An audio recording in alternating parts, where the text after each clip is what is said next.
Kita mulai sekarang berarti Ustaz ya. Iya, baik. Terima kasih Ustaz Fatih. Bismillahirrahmanirrahim. Assalamualaikum warahmatullahi wabarakatuh. Alhamdulillah, Alhamdulillah, assalatu wassalam ala rasulillah, la haula wa la quwata illa billah. Asyhadu an la ilaha illallah wahdahu la syarikalah, wa asyhadu anna Muhammadan abduhu wa rasuluh. Allahumma salli ala Muhammad wa ala alihi Muhammad amma ba'd. Alhamdulillah, puji dan syukur kita panjatkan kepada Allah Subhanahu wa Ta'ala, Rabbul Alamin, yang mana telah melimpahkan kepada kita banyak sekali nikmat. Dan tentu saja ayah bunda sekalian, teman-teman sekalian, hal tersebut harusnya disyukuri. Karena di antara tanda-tanda kebaikan seorang Muslim, mereka mampu mensyukuri nikmat-nikmat yang diberikan oleh Allah Subhanahu wa Ta'ala kepada dirinya. Salawat dan salam semoga senantiasa Allah limpahkan kepada suri tauladan kita Nabi Muhammad Sallallahu Alaihi Wasallam, juga kepada keluarga beliau, kepada para sahabat beliau, kepada para tabiin, tabiut tabiin, juga kepada para ulama dan para pengikut beliau yang istiqomah menjalankan sunnah-sunnah beliau hingga hari akhir. Alhamdulillah, ayah bunda sekalian, yang mudah-mudahan dirahmati Allah Subhanahu wa Ta'ala, pada kesempatan pagi hari ini tentu saja kita ucapkan terima kasih kepada segenap asatidzah, ya, para ustadz dan ustadzah, ya, para sivitas akademika dari Taud Asyakirin yang sudah menyelenggarakan kegiatan belajar untuk kita semua di pagi hari ini. Semoga Allah membalas kebaikan beliau-beliau semua ini dengan balasan kebaikan yang banyak, ya. Jazakumullahu khairan. Dan juga kami ucapkan terima kasih kepada ayah bunda yang sudah hadir pada pagi hari ini. Ini hari Ahad, biasanya banyak kegiatan agenda yang direncanakan, ya, Masya Allah. Tapi ayah bunda luangkan waktu berharga itu untuk belajar. Mudah-mudahan belajarnya kita di pagi hari ini adalah bagian dari ikhtiar kita sebagai orang tua menjalankan perintah Allah untuk mendidik dan bertanggung jawab atas pendidikan anak-anak kita masing-masing. Mari kita luruskan niat kita dengan niat yang ikhlas, mengharapkan balasan kebaikan dari Allah. Yang kedua, jangan lupa berdoa. Allahumma alimna ma yanfa'una wanfa'na bima 'allamtana wa zidna ilma. Rabbi zidni ilma warzuqni fahma. Rabbi israh sadri wa yassir li amri wahlul 'uqdatam min lisani yafqahu qawli. Alhamdulillah, senang sekali pagi hari ini. Mudah-mudahan Allah berikan taufik dan hidayah kepada kita semua untuk belajar. Dan topik pembelajaran kita di pagi hari ini adalah tentang bagaimana jika ada perbedaan, ya, antara pendidikan di rumah dan di sekolah. Masya Allah, ya. Sebelum kita mulai, seperti biasa kita brainstorming dulu nih ayah bunda. Coba ayah bunda tuliskan di kolom chat. Tuliskan di kolom chat kira-kira apa nih keresahan, ya, perbedaan yang sering ayah bunda temukan antara pengasuhan atau pendidikan kita di rumah dengan di sekolah, ya. Nggak harus yang anaknya di tahap tasakirin, ya, mungkin ayah bunda anaknya lebih dari satu, udah ada yang SD, SMP, SMA. Coba mungkin ayah bunda bisa tuliskan di kolom chat kira-kira apa ya keresahan-keresahan kita berkaitan dengan perbedaan standar pendidikan rumah dan sekolah. Nah, coba dalam hal apa nih misalnya yang sering beda, silakan. Nah, mudah-mudahan ada yang berkenan berbagi ini, ya. Biar kita bisa brainstorming, nanti kita bisa arahkan nih kemana ya arah pembahasan kita. Ada, ayah bunda? Udah bisa chat belum nih? Coba kayak gitu tes, ya. Bisa chat nggak, ya?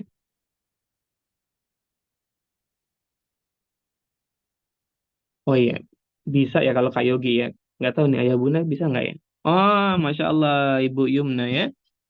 Dalam hal musik, karena orang sekitar masih menganggap musik halal, tidak haram. Iya, ya.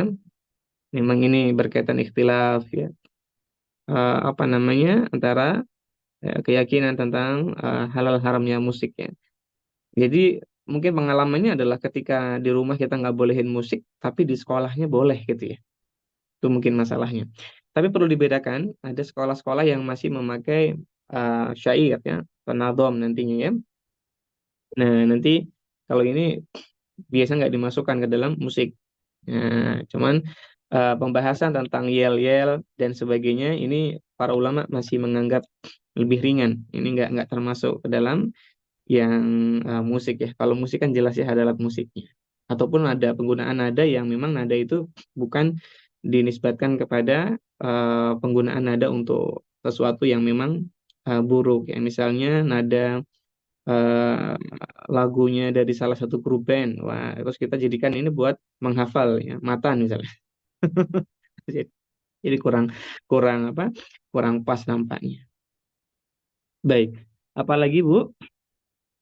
Khawatir anak kita mendengar kata-kata baru yang kurang baik dari temannya. Berarti ya. Perbedaan antara apa pengasuhan di rumah sama sekolah tuh mungkin teman gitu ya. Oke, apalagi? Ada lagi mungkin yang mau berbagi keresahannya atau ngerasa nggak masalah ya? Ah, nggak masalah kayak gitu ya. Baik, kalau nggak masalah kita cukupkan sampai di sini ya, Ustaz. Masya Allah. Baik. Iya, kalau sepengalaman kami dulu, kami pernah ditanya, Kak Yogi, ini anak saya itu sekolah, saya tuh udah ini nih, udah belajar kajian sunnah misalnya, ya. Dan kita ini umum aja ya, nggak harus kajian sunnah. Ini contoh aja, gitu ya. Kajian sunnah nih kayak gitu. Tapi anak saya di sekolah itu, ya, saya kan melarang itu ya, menggambar makhluk. Jadi nggak boleh itu dia menggambar manusia lengkap gitu, Kak Yogi. Tapi di sekolah, lah malah gurunya suruh gambar makhluk lengkap. Gitu ya. Misalnya kayak gitu. Atau dalam menghafal doa-doa. Itu beda. Yang kita ajarkan di rumah sama di sekolah. Nah, itu juga tuh kadang jadi jadi masalah. Kadang anak bilang gini, kata Ustadz di sekolah boleh, kenapa Umi nggak boleh? Kenapa Abi nggak boleh? Nah, itu ya. Waduh, kalau sudah kayak gitu, kita jadi repot ya. Nah, makanya dulu ada sedikit pembahasan. Ya, kalau memang apa namanya, ini sifatnya subjektif aja ya, ya Bunda, sesuai kondisi kita. Ketika ada orang tua bertanya, kayak gitu lebih bagus anak disekolahkan sekolah Islam, tapi sekolah itu berbeda nih manhajnya sama kita. Ini kalau ada yang memang seperti itu pertanyaannya ya. Ini bukan berarti kayak Yogi mengkotak-kotakkan manhaj, bukan. Ini kalau ada yang bertanya, ya manhajnya beda ini Kak Yogi. Gimana? Apa di sekolah Islam itu atau sekolah umum aja? Terus kami tanya, ya bedanya manhajnya jauh nggak? Oh jauh Kak Yogi. Ya, wah sekolah itu dia bermudah-mudahan ya, taswir ya, wah menggambar ya, foto-foto itu mudah. Saya dan keluarga enggak ya. Zikir, hafalan doa-doa juga wah, beda itu. Wah, gitu ya. Amalan-amalan ibadah juga ini kadang beda nih, ada yang nambah-nambahin gitu ya. Ini kalau zikir harus 1.000 kali di sekolahnya, oh, misalnya kayak gitu ya. Ya, maka asalnya kalau seperti itu, kami sangat menyarankan sekolah umum aja. Kalau perbedaannya jauh. Kenapa Kak Yogi? Karena gini, ketika kita mendidik perkembangan moral, terutama moral agama, ini kalau kita lihat dari sudut pandang perkembangan moral ya, dari di psikologi ada yang namanya Holberg ya, itu membahas tentang perkembangan moral, dia ahlinya memang. Perkembangan moral anak-anak itu dasarnya dibentuk di 2 sampai 6 tahun. Kemudian pembentukan yang kedua, ini pembentukan yang lebih intensif di antara 6 sampai 12 tahun. Nah, maka di masa-masa ini krusial. Ketika anak-anak mendapatkan input ya yang berbeda dari sisi moral agamanya, itu akan membuat mereka confused, bingung banget. Contohnya gini, ya, misalnya masalah doa makan aja, ya. Ini kita yang saklek ya, ini contoh yang saklek ya. Kalau makan baca Bismillah aja. Tapi di sekolah aku diajarin Allahumma barik lana fima rozaqtana wa qina adzabannar. Ya, tapi Bismillah aja nak. Nabi kayak gitu ngajarinnya. Enggak, ustadku ngajarinya Allahumma barik lana kok. Wah, ini kan jadi bingung anak, ya. Jadi bingung, harusnya dia ngalah dong. Ya udah orang tuanya bilang ya udah baca bismillah, terus baca Allah mabarik lana. Nah, kalau gini mungkin masih bisa ya, tapi kalau orang tuanya kekeh, sekolahnya kekeh. confused. Dan nggak bagus dalam suatu aspek, yaitu aspek agama, moral agama, ini terlalu banyak perbedaan. Apalagi orang yang menyampaikan di sekolah adalah dianggap sebagai guru, panutan, orang yang dipercaya, anak trust sama dia, nyaman sama dia. Tentu ini akan membuat confused, membuat pemahaman anak jadi bingung, membuat regulasi emosi jadi berantakan. Lebih baik sekolah umum, ya guru agamanya misalnya ya udah ngajarinnya umum-umum seminggu sekali, tapi di rumah kita drill agamanya. Wah, terus ya. Nah, dan memang kalau di sekolah umum kan ya udah, ya itu kan gurumu kan sekolah umum, nah ya dia bukan ustadz. Ya udah, kalau beda ya memang pemahaman beliau nggak sama kita. Gampang ngelurusinnya kalau ada perbedaan. Lah kalau sekolah Islam, ini kan sekolah Islam Umi, ini kan ustadz, ustadzah. Masa ustadz sama ustadzah nggak diyakini? Wah, kan lebih repot kita. Terus ada yang bilang kan sekolah umum ngeri kayak gini, ikhtilat. Duh, sekolah Islam juga sekarang yang SD ikhtilat juga, campur baur laki-laki perempuan. Nah, kalau sekolah umum itu kan nanti yang ngajar ada yang non muslim dan apa ya, selama itu nggak bertentangan dengan syariat nggak ada masalah. Yang diajari matematika ya udah matematika aja. Kadang orang meremehkan sekolah umum padahal dia dulu adalah produknya sekolah umum. Nggak ada masalah. Ya jangan menganggap rendah sekali sekolah umum gitu ya bunda. Enggak. Dan belum tentu sekolah Islam tuh pasti baik semua, enggak juga. Baru-baru ya 40 santri disodomi, ya. Predator itu malah justru banyak juga yang berbalut agama. Kami sering nanganin kasus-kasus SD-SD Islam, itu guru-gurunya ada yang predator ya ada juga. Nah, jadi memang ya rasa aman itu tentu bergantung kepada Allah. Dan kita hanya bisa bertawakal kepada Allah. Maka sebelum memilihkan sekolah pada anak, pastikan kita tahu prinsip-prinsip sekolah itu sejalan sama kita. Kalau nggak sejalan, cari yang paling minimal. Kan gitu prinsipnya. Nah, ini sekadar keresahan yang kita rasakan gitu ya Bunda ya, ketika diceritakan tentang masalah sekolah yang berbeda prinsip. Nah, kemudian ada lagi nih ya Bunda yang nulis, menerapkan disiplin positif anak berupa konsekuensi atas perilakunya yang negatif. Kemudian Ibu Yuni, Umu Ammar, dalam hal asupan makanan, misalnya di rumah tidak dikasih permen, di sekolah disediakan di kantin. Makanan ya, baik. Nah, ini yang mudah-mudah seperti ini, makanan ya, disiplin, ini bisa kita kompromikan. Tapi kalau yang istilahnya tadi ya, prinsip beragama gitu ya, waduh, ini agak repot. Maka tadi sekolah umum nggak banyak dramanya kalau masalah itu. Tapi kalau sekolah Islamnya beda manhajnya, kita banyak dramanya. Belum drama sama sekolahnya, drama sama anak kita sendiri. Di sekolah dapat apa, di rumah dapat apa. Nah, kan intensif pendidikan agama kalau sekolah Islam yang memang labelnya Islam. Nah, tapi kalau sekolah umum ya udah, sekolah SD negeri misalnya, ini malah nggak masalah gitu. Cuma nanti SD negeri kan berkaitan dengan hal-hal yang ikhtilat tadi ya, teman-temannya terus guru-gurunya. Nah, ini perlu perlu benteng. Dan itu pun nggak menjamin ya, maksudnya kan banyak juga guru-guru SD negeri yang memang soleh ya, baik ya. Nah, jadi jangan terlalu negatif thinking sama SD negeri gitu ya, dan terlalu husnuzon sekali sama sekolah Islam. Ya nyatanya ya kualitas itu tidak, label nama itu nggak menjamin kualitas mereka ya. Itu fakta ya kalau itu. Baik, kita lanjutkan. Ya Kak, tapi minimal kan Islam, bukan minimal, tapi kita survei, kita tahu ya Bunda ya, kondisinya seperti apa. Itu yang jauh lebih penting, bukan percaya sama namanya. Ini istilahnya don't judge book by the cover. Wah, kan gitu ya. Baik, pendidikan anak di rumah dan di sekolah. Loh, ini kenapa ya? Kok gambarnya kayak gini mesti ini ya? Bentar ya Bunda ya. Dia kok gambarnya tuh kayak gitu. Oh, gini aja. Kita share screen aja ya.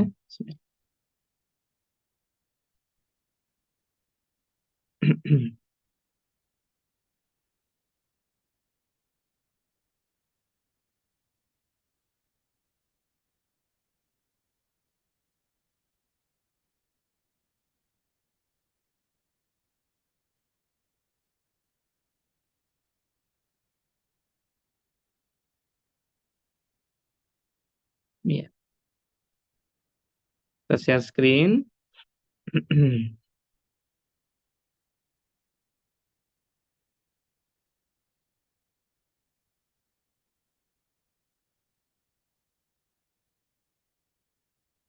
Baik, bismillah.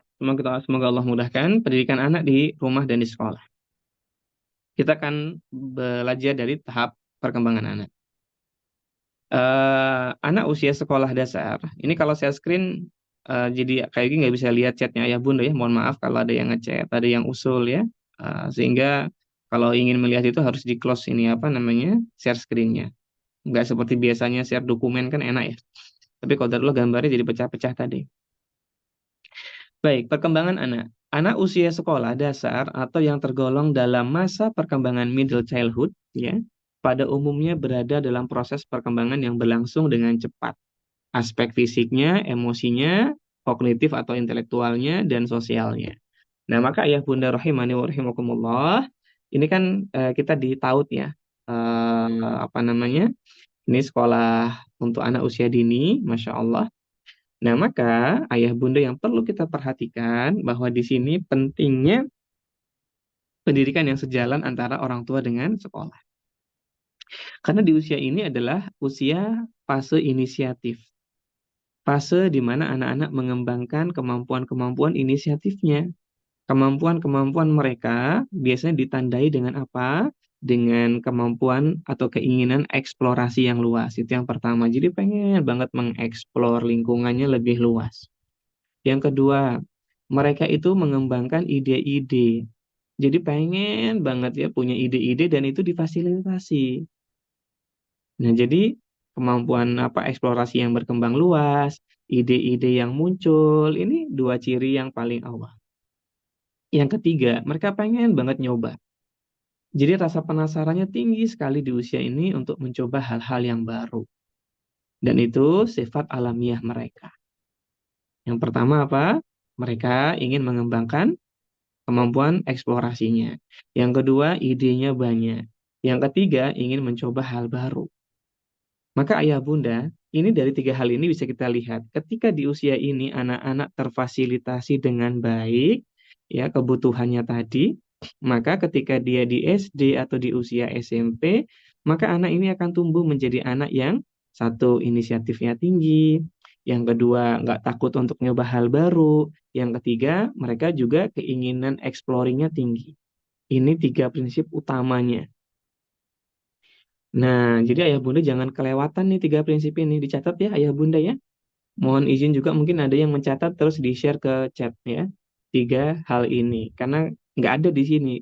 Ya, kami menjelaskan apa penjelasan dari pernyataan ini. Sehingga ayah bunda ingat di usia antara 2 sampai dengan 6 tahun, maaf 3 sampai 6 tahun, anak-anak itu berusaha mengembangkan satu eksplorasi mereka yang lebih luas.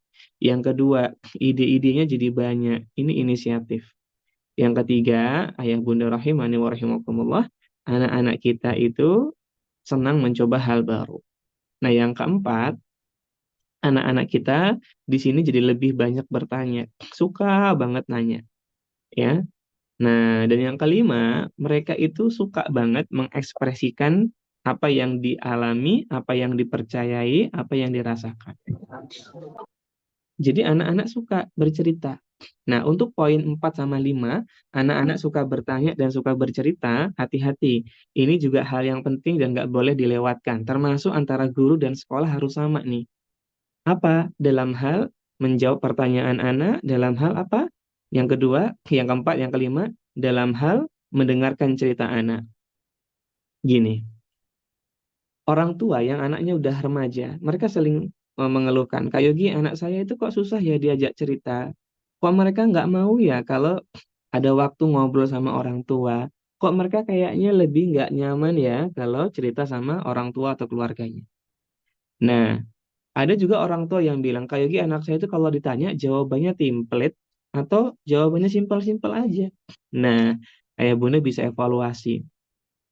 Ketika di fase 3 sampai 6 tahun ini, apakah kita sebagai orang tua di saat anak bertanya, kita sabar jawabnya, kita tenang menjawabnya ya, atau sebaliknya, kita kebanyakan cueknya, kita kebanyakan apaan sih nanya terus, udah gitu ya.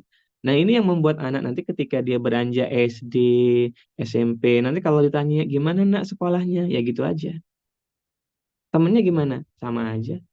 Nah, itu jawabannya itu template kayak gitu ya gara-gara memang kita waktu kecil nggak sabar jawab pertanyaan mereka. Dan yang terakhir, yang kelima, ini yang urgent juga. Anak-anak tuh sering sekali ya punya keinginan untuk mengekspresikan apa yang dilihat, apa yang dipikirkan, apa yang dirasakan. Sehingga ketika dia baru buat sesuatu, Umi, itu tuh dia tuh pengen nunjukin dan pengen cerita. Umi tadi aku tuh jalan-jalan sama Abi, aku lihat ini. Nah, kalau kita nggak sabar mendengarkan dan nggak mau memberikan feedback yang positif, wah, Masya Allah ya, lihat ayamnya nak ya, ayamnya warna apa? Warna merah nih, gitu ya. Ini kalau kita nggak sabar kayak gitu, nanti ayah bunda bisa rasakan buktinya, dampaknya ketika mereka sudah usia SD, di mendekati kelas 5, kelas 6, mereka jadi nggak mau jawab atau nggak mau cerita sama kita. Dan semakin besar semakin nggak mau, karena nggak terbiasa. Karena sejak kecil terbiasa ditolak juga ya pertanyaannya, ceritanya. Maka itulah yang mereka pelajari dari orang tuanya dan itulah yang akan mereka lakukan juga sebagai karakteristik pribadi mereka. Gitu. Jadi bukan anak balas dendam, enggak. Dia nggak balas dendam sama orang tua. Tapi yang terekam, yang dia contoh adalah sikap cuek orang tuanya tadi. Gitu ayah bunda.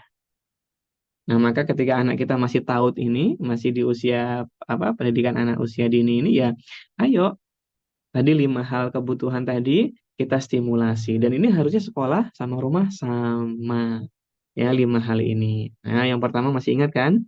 Eksplorasi. Yang kedua tuh mereka banyak banget ide-idenya, inisiatif. Yang ketiga mereka suka nyoba hal-hal baru. Yang keempat mereka banyak bertanya dan yang kelima mereka suka apa? Suka melakukan apa namanya cerita gitu ya, suka cerita sama orang-orang di sekelilingnya. Nah, ini untuk anak-anak secara umum. Sehingga tadi semua itu memfasilitasi aspek fisiknya, emosinya, intelektual dan sosialnya. Ya, ketika anak-anak itu eksplorasi ya, maka aspek fisiknya terfasilitasi ya, dia nyoba hal baru juga sama aspek fisiknya terfasilitasi. Tentu ini secara nggak langsung juga intelektualnya ikut serta, emosionalnya ikut serta ya, Masya Allah. Dan kalau eksplorasinya ke lingkungan sosial, maka sosialnya juga ikut serta. Ketika anak-anak punya ide-ide inisiatif-inisiatif juga sama, intelektualnya aktif ya, emosionalnya aktif.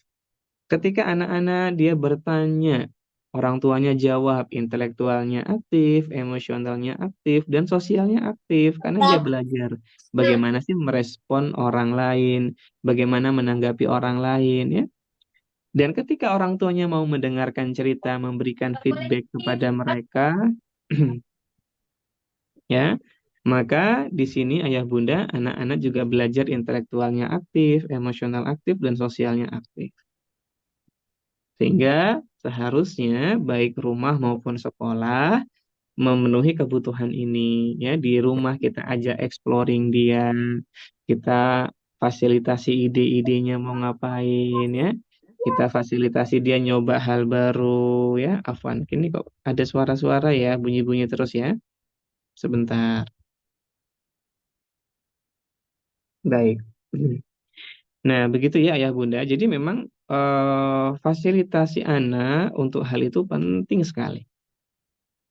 Karena memang ini kebutuhan-kebutuhan yang dibutuhkan oleh anak-anak kita. Sehingga ayah bunda rahimani wa rahimakumullah, coba ayah bunda evaluasi 5 hal tadi. Bagaimana sih responsibilitas guru-guru sekolah anak-anak kita?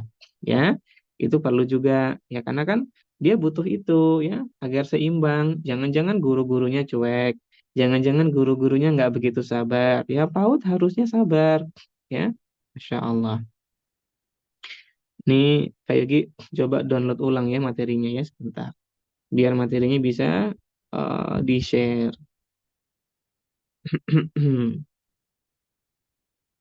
Mungkin PDF print ya harusnya. Inilah. Ya, jadi memang ayah bunda bisa apa namanya eksplorasi sekolah anak-anak kita juga. Bagaimana untuk apa namanya pendidikan eksplorasi dia difasilitasi nyoba apa saja ya. Kemudian bagaimana pendidikan untuk memfasilitasi inisiatif anak-anak kita, termasuk lomba-lomba ya, itu juga ada harusnya karena lomba itu bagus untuk anak-anak.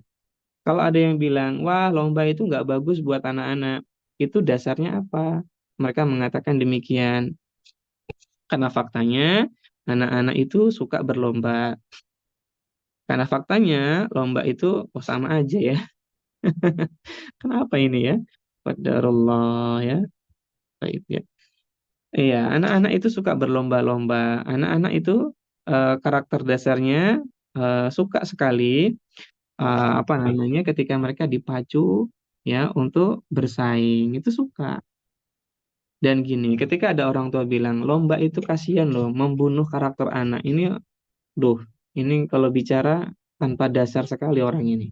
Ya, ada orang yang bilang bicara itu ada, dan dia pegiat parenting tuh. Ada yang kayak gitu. Makanya kita suka heran, apa dasarnya dia komentar kayak gitu. Terus dia jelaskan, ya, kalau anak lomba itu bayangkan dari 100 anak pendaftar, yang menang kan cuma juara satu 2 3. Ya, artinya dapat kebaikan satu 2 3. Yang lainnya apa? Keburukan. Oh, yang lainnya apa? Kekecewaan. Yang lainnya apa? Merasa dirinya nggak berdaya. Ini yang ngomong kayak gini, sadar nggak sih gitu ya, bahwa pendidikan itu, ya lomba itu bukan hanya untuk pemenang, tapi yang kalah juga. Dalam dunia nyata, kita nggak selalu jadi pemenang loh. Dan kita nggak selalu jadi orang yang fine-fine aja hidupnya. Enggak. Dan ketika anak jatuh, terpuruk, dia harus belajar gimana resilience. Bangkit kembali. Sehingga lomba itu menjadi sarana praktek langsung loh. Anak-anak itu apalagi usia SD, mereka itu ada di operasional konkret tuh. Operasional konkret itu gimana sih Kak? Mereka itu bisa mengoperasikan sesuatu, memahami sesuatu kalau konkret jelas bisa dirasakan alat indranya ya Bunda. Lomba kalah itu jelas konkret dia harus ngapain. Dan yang menang juga sama, bukan serta-merta wah happy, enggak, diajarin tawadu, diajarin rendah hati, diajarin bersyukur. Itu kan harusnya gitu.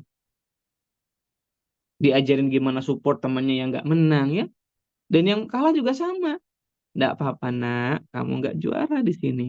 Tapi kamu selalu juara di hati bunda. Wah ini kan luar biasa anak-anak. Dan nggak masalah ngikutin anak lomba. Ini bukan keburukan. Ya. Ini para ulama terdahulu juga nggak ada masalah tentang lomba anak-anak. Boleh. Ya, dalam Islam diperbolehkan lomba-lomba. Nggak ada yang salah sama lomba. Ini orang-orang sekarang aja yang ngaku pegiat parenting itu. Yang tanpa dasar itu. Coba kalau dia tengok tahapan perkembangan anak. Di usia 3 sampai 6 tahun, kebutuhan dasarnya, salah satu dia itu adalah disimulasi masalah perlombaan. Kan nggak nyambung antara perkataan dia dengan hasil riset yang ada. Kan gitu. Dan lomba itu, ayah bunda, itu memfasilitasi kegiatan dan kebutuhan dia. Terus dibenturkan sama kerjasama. Anak itu nggak harus diajarin lomba, harusnya kerjasama. Loh, kerjasama sama kompetisi itu dua aspek yang beda. Semuanya ada pada diri manusia, semuanya harus disimulasi. Dampak jika anak nggak pernah dididik dengan baik masalah kompetisi, maka ketika dia dewasa, dia nggak tahu gimana cara kompetisi yang baik. Satu, anak jadi minder, mudah nyerah, dan meninggalkan kompetisi. Nggak berani dia nyoba kompetisi, nggak berani nyoba hal baru. Dan itu real terjadi. Akhirnya apa? Ketika harus bersaing ke perguruan tinggi. Akhirnya apa? Kalau harus bersaing kerja, udah down duluan. Dan ini real terjadi. Udah aku jadi pengusaha. Jadi pengusaha tapi nggak siap jadi pengusaha. Banyak yang kayak gitu. Karena emang bukan di situ kemampuannya. Terus ada lagi yang nggak pernah diajari kompetisi. Akhirnya ketika besar menghalalkan berbagai cara dalam kompetisi. Ini masalah yang terjadi, dampak yang terjadi kalau orang tua beranggapan kompetisi itu nggak baik buat anak. Padahal ada aspek kepribadian di situ tuh orang tuh kompetisi loh yang harus dididik. Gimana sih nak kompetisi yang baik? Caranya gimana nak? Kamu harus jujur. Kamu harus fair. Kamu harus jadi anak yang menghargai orang lain ketika berkompetisi. Nah, kalau berkompetisi itu jangan lupa berdoa sama Allah. Ikhtiar terbaik, nah. Hasilnya itu takdir Allah. Kamu yang penting happy melakukannya, santai mengerjakannya, jadikan ini sebagai sarana untuk meningkatkan motivasimu. Di kompetisi itu, motivasi belajarmu. Ada lomba tahfidz. Ini sebagai sarana biar kamu lebih semangat lagi tahfidznya. Kan gitu harusnya. Bukan malah, kompetisi itu nggak baik. Kompetisi itu berujung pada anak itu jadi mudah down. Justru kalau nggak pernah berkompetisi itu yang mudah down. Karena hidup itu nggak selamanya kolaborasi terus. Bayangkan ayah bunda, anak kita nggak punya skill kompetisi, itu gimana dia harus berkompetisi di dunia nyata nanti? Kan nggak nyambung penjelasannya, pemahamannya. Ya, dalam Islam, dalam psikologi semua fix kompetisi boleh. Ya, terus dia bikin-bikin sendiri kan? Ada yang kayak gitu, ada, hati-hati ayah bunda ya. Itu subhat, hal yang mengarahkan pada hal-hal yang nggak baik sebenarnya. Kompetisi boleh. Memang betul ada juara satu 2 3, tapi bukan berarti yang nggak juara itu terhina. Karena faktanya dalam Islam juga Nabi SAW pernah kalah kok dalam perang. Dan Nabi resilience, bangkit. Gimana caranya bangkit dari keterpurukan itu? Anak-anak harus diajari itu. Kalau nggak bisa bertahan dia di dunia nyata. Yang ada di dunia seharusnya terus. Ya. Nah, jadi ayah bunda, kompetisi itu baik untuk anak-anak. Dan usia 3 sampai 6 tahun, usia yang paling bagus kalau mau ngajarin kompetisi. Masuk di sini ya, nyoba hal baru, berani nyoba hal baru. Ketika besar SD, dia berani nyoba. Dan hari ini banyak anak SD yang nggak berani nyoba hal baru. Ada lomba ditunjuk gurunya, ah, nggak berani. Ibunya sampai maksa-maksa, ayolah nak, ayolah nak. Anaknya nggak mau, nggak berani. Kan dari kecil nggak pernah distimulasi. Makanya sekolah nggak ada masalah bikin lomba-lomba kecil-kecilan, lomba adzan ya, lomba tahfidz ya, apalagi lomba memanah ya, atau lomba-lomba yang lainnya, lomba lari, lomba apa, nggak ada masalah. Yang penting gurunya, orang tuanya sama-sama support. Masya Allah, ada apa-apa nak, ya. Kamu sudah berusaha, makasih ya. Kamu udah jujur, kamu udah ikhtiar yang maksimal, kamu udah berdoa. Ini takdir Allah. Semangat ya nak ya. Nah, kamu udah selevel atau selangkah lebih baik daripada sebelumnya. Kan gitu harusnya. Nah, itu ayah bunda. Ini berkaitan dengan eksplorasi dan inisiatif ya. Jadi, lomba-lomba itu boleh. Maka jangan jadi orang tua yang anti lomba-lomba. Nah, yang salah itu orang tua yang nggak bisa ngejelasin kepada anaknya. Orang tua yang justru malah baper kalau anaknya kalah ya. Atau orang tua yang justru kamu harus menang, nggak boleh kalah. Nah, ini yang jadi masalah. Gitu. Dan sekolah juga sama ya, boleh mengadakan lomba-lomba dan ini bikin anak-anak PAUD itu sebenarnya jadi ada selingan, ada motivasi, nggak ada masalah ya. Dan justru ngajarin anak biar kalau besar kalau kalah dia nggak nangis karena faktanya usia SD ada yang kelas 5 kelas 6 ikut Olimpiade Sains gagal nangis, ikut Olimpiade Tahfidz gagal gak juara nangis. Masalah. Berarti memang nggak pernah dia itu diberikan pendidikan dan penjelasan atau skill kompetisi yang baik. Nah, harusnya dia happy aja kalah, nggak ada masalah. Dan ini kan menunjukkan betapa jiwa besarnya dia, lapang hatinya. Kayak dia anak-anak kan belum ngerti, justru belum ngerti itu dididik. Kan nanti aja udah dewasa, udah remaja didiknya, ya terlambat. Kan itu sesuai dengan perkembangan. Kalau ikutin perkembangan ya di usia 3 sampai 6 tahun, bukan remaja. Gitu ya Bunda ya, Masya Allah. Jadi kalau bisa sekolah juga ini nih, bisa menggunakan program stimulasi seperti itu. Nggak ada masalah, lomba itu baik. Ya. Kemudian berikutnya, pada tahap perkembangan, hambatan atau masalah juga sering muncul. Hambatan atau masalah yang pada umumnya terjadi pada masa perkembangan ini dapat berupa perilaku yang keliru dan merugikan. Nah, jadi kalau pas ayah bunda ikutin anaknya lomba tuh, dia nangis nih, ini keliru. Kamu nggak perlu nangis, Kak. Itu ngomonginnya ketika kecil, bukan ketika dia udah 10 tahun, udah 12 tahun gitu ya. Kalau udah 12 tahun dan sebagainya malah trauma biasanya. Kalau masih kecil, enggak. Nah, baik. Berikutnya, insecure. Kita ngomongin masalah insecure-nya ya, Bunda. Nah, ini hati-hati ya, karena memang banyak anak yang insecure akhirnya gara-gara sekolah juga, gitu ya, atau sebaliknya. Perilaku yang ditunjukkan dapat berupa perilaku positif dan perilaku negatif. Salah satunya dapat berupa perilaku pasif yang disebabkan oleh perasaan tidak puas terhadap dirinya sendiri. Kondisi tersebut sering membuat anak merasa tidak aman, insecure terhadap diri dan lingkungan, yang membuat anak menjadi sulit berkembang. Nih, ayah bunda, kita kasih tahu, seringkali ada anak-anak punya gangguan selektif mutism. Di sekolah itu dia diam 1000 bahasa, di rumah dia aktif luar biasa. Kenapa sih Kak ada yang kayak gitu? Penyebab utamanya, ya, ini ada beberapa faktor, tapi penyebab utamanya adalah anak-anak itu terlalu mendapatkan pola pengasuhan yang manja atau permisif. Nah, ketika dia terlalu dimanjakan di rumah, orang tua jarang memberikan disiplin atau aturan yang jelas, nggak dibiasakan dengan aturan, orang tuanya mungkin ada aturan tapi juga nggak konsisten melaksanakannya, hati-hati. Anak-anak yang sejak usia 2 tahun nggak berusaha dididik dengan aturan dan tanggung jawab, maka ini menjadi salah satu penyebab anak sulit beradaptasi di lingkungan. Karena faktanya ketika sekolah, dia harus menyesuaikan diri dengan aturan yang ada di sekolah. Dan ini akan membuat anak shock, membuat anak susah beradaptasi, membuat anak rendah dirinya. Apa akibatnya? Dia bisa jadi compare antara dirinya dengan teman-temannya. Atau dia merasa kesulitan untuk menyesuaikan diri dengan aturan itu. Sehingga muncullah perasaan apa? Insecure. Dia merasa nggak berdaya, dia merasa nggak aman di situ, dia merasa ya akhirnya takutnya berlebihan.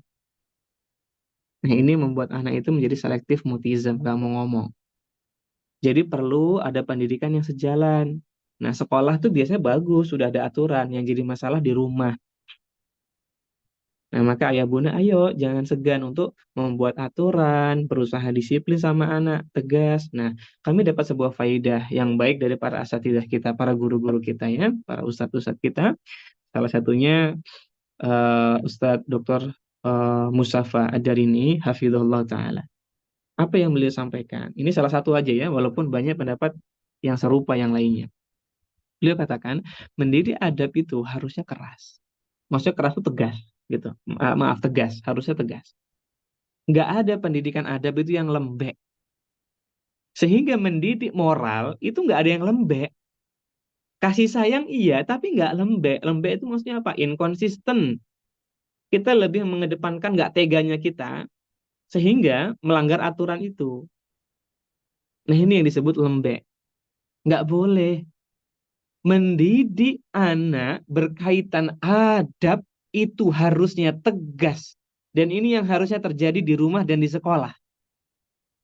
Maka, Bu, Pak, coba kita ingat orang tua kita terdahulu, kakek nenek kita dulu. Datang ke sekolah itu bilang ke gurunya, Pak Guru, minta tolong ya anak saya diajari, dididik dengan baik.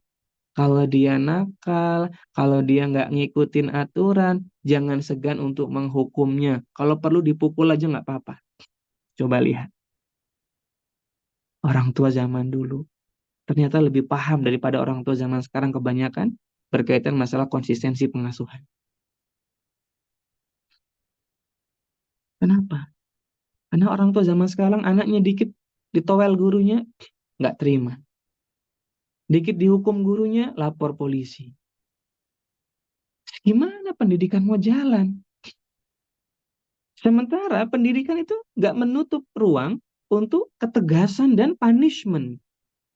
Ini berkaitan pendidikan moral. Holberg bilang, pendidikan moral untuk anak usia dini antara 2 sampai 6 tahun itu lebih banyak menggunakan sistem punishment loh, bukan reward. Oke, reward iya, ketika perilaku positif itu muncul, kasih reward. Tapi ayah bunda perlu tahu, tahapan perkembangan anak 2 sampai 6 tahun, mereka ada di fase perkembangan otak atau akalnya itu di fase praoperasional. Dia belum bisa mengoperasikan segala sesuatu yang dia pahami di lingkungannya dengan baik. Dia nggak paham kebutuhan lingkungan, dia nggak paham aturan lingkungan, dia nggak paham orang lain, apalagi suruh berempati sama orang lain. Maka aneh kalau ada orang tua bilang anaknya 5 tahun, kamu tuh harusnya empati sama adikmu. Gimana ceritanya 5 tahun suruh empati? Gak bisa. Kamu harusnya ngerti adik. Kamu harusnya ngalah. Ya nggak bisa ngalah. Ngalah itu empati dasarnya. Anak 5 tahun nggak ngerti empati. Kok disuruh ngalah? Kan aneh ini orang tua pendidikannya. Ini salah. Ini subhat pengasuhan. Makanya lihat anak-anak pertama itu. Banyak anak pertama itu yang mengalami masalah-masalah mental. Terutama merepress emosinya. Karena dari kecil suruh ngalah, bayangkan. Angka bunuh diri itu banyak anak pertama. Karena dia menekan emosinya terus. Apa-apa disuruh ngalah, bayangkan. Bukan usianya dia ngalah loh. Harusnya adiknya menghargai kakaknya. Kalau kakaknya punya mainan, adiknya ngambil, kakaknya ngambil lagi, ya adiknya yang salah. Adiknya harus disuruh minta izin sama kakaknya. Kalau kakaknya nggak ngasih, ya udah, adik belajar terima. Itu yang benar. Bukan kakak suruh ngalah. Ya Allah. Ini kezaliman. Zalim kita sama anak kita. Bukan usianya ngalah. Adik itu usianya ngerti malahan. Dia egois soalnya. Egosentris. Kalau ya udah perlu tahu, praoperasional itu usia egosentris. Dia itu taunya me and my want. Aku dan yang aku mau. Jadi egois banget anak 2 sampai 6 tahun. Tugas orang tua tuh mendidik mereka biar nggak egois. Ngajarin kesabaran, ngajarin nunggu, ngajarin gantian, ngajarin taat sama aturan, ngajarin menghormati kakaknya, menghormati orang tuanya. Bahkan menurut penelitian di antaranya memanggil kakak dengan sebutan kakak, itu ngajarin biar dia nggak egois sama kakaknya. Itu faedahnya manggil orang yang lebih tua itu dengan sebutan penghormatan kakak. Jangan manggil namanya kakaknya. Tapi ini subjektif kembali ke budaya masing-masing. Ada budaya yang memang manggil orang kakaknya itu ya manggil namanya. Tapi asannya panggil kakak, abang. Ini lebih baik. Ini ya bunda. Ini salah kalau mendidik kakak suruh ngalah. Nggak ngerti dia empati. Namanya praoperasional. Kecuali sang kakak udah SMP. Nah itu baru udah ngerti itu empati dia. Nah maka ya bunda rahimani wa rahimakumullah. Disinilah kadang kita maltreatment pengasuhan pada anak-anak kita. Nah, jadi kalau bisa anak-anak kita itu di usia egosentris itu, ya menurut Kohlberg, karena mereka masih egois, maka banyak perilaku mereka itu yang salah. Yang baik, kasih reward, nggak apa-apa. Dia mau makan tepat waktu, reward. Rewardnya bisa pujian, bisa doa, dipeluk, dicium, diajak jalan-jalan, ditemenin main, atau bahkan kasih hadiah fisik, boleh. Biar perilaku positif itu bertahan, makannya, mandinya tepat waktu. Ya. Tapi ketika ada perilaku negatif, jangan segan juga ngasih konsekuensi. Dia suka ngerebut-ngerebut mainan temannya di sekolah. Guru jangan segan ngasih konsekuensi kepada anak yang seperti ini. Nah, Ustadz sudah ngingetin ya, adek nggak boleh ngerebut mainan temannya. Nah, itu nggak boleh, itu nggak baik ya. Adek paham? Paham. Besok dia rebut lagi, ngingetin lagi. Nanti kalau ngerebut lagi, nanti Ustadz kasih hukuman ya, adek nggak dapat snack cemilan siang, atau adek dihukum di pojokan sana untuk diam diri selama 15 menit, nggak boleh main. Boleh, nggak ada masalah. Dan orang tua harus tahu sistem punishment di sekolahnya. Dan orang tua harus legowo kalau anaknya di punishment. Nggak apa-apa, Bu. Ini pendidikan. Pendidikan moral punishment itu. Yang jelas punishmentnya bukan fisik. Kalau fisik jelas salah. Jadi kalau punishmentnya berupa menarik kenikmatan pada anak, menarik hal yang baik pada anak, itu boleh. Dan ini pendidikan moral yang paling ideal bagi anak 2 sampai 6 tahun. Kenapa, Kak Yogi, anak-anak itu harus dihukum? Jawabannya, anak-anak itu dia belum bisa memahami kebutuhan dia. Makan itu kebutuhan dia. Mandi kebutuhan dia. Belum paham, Bu.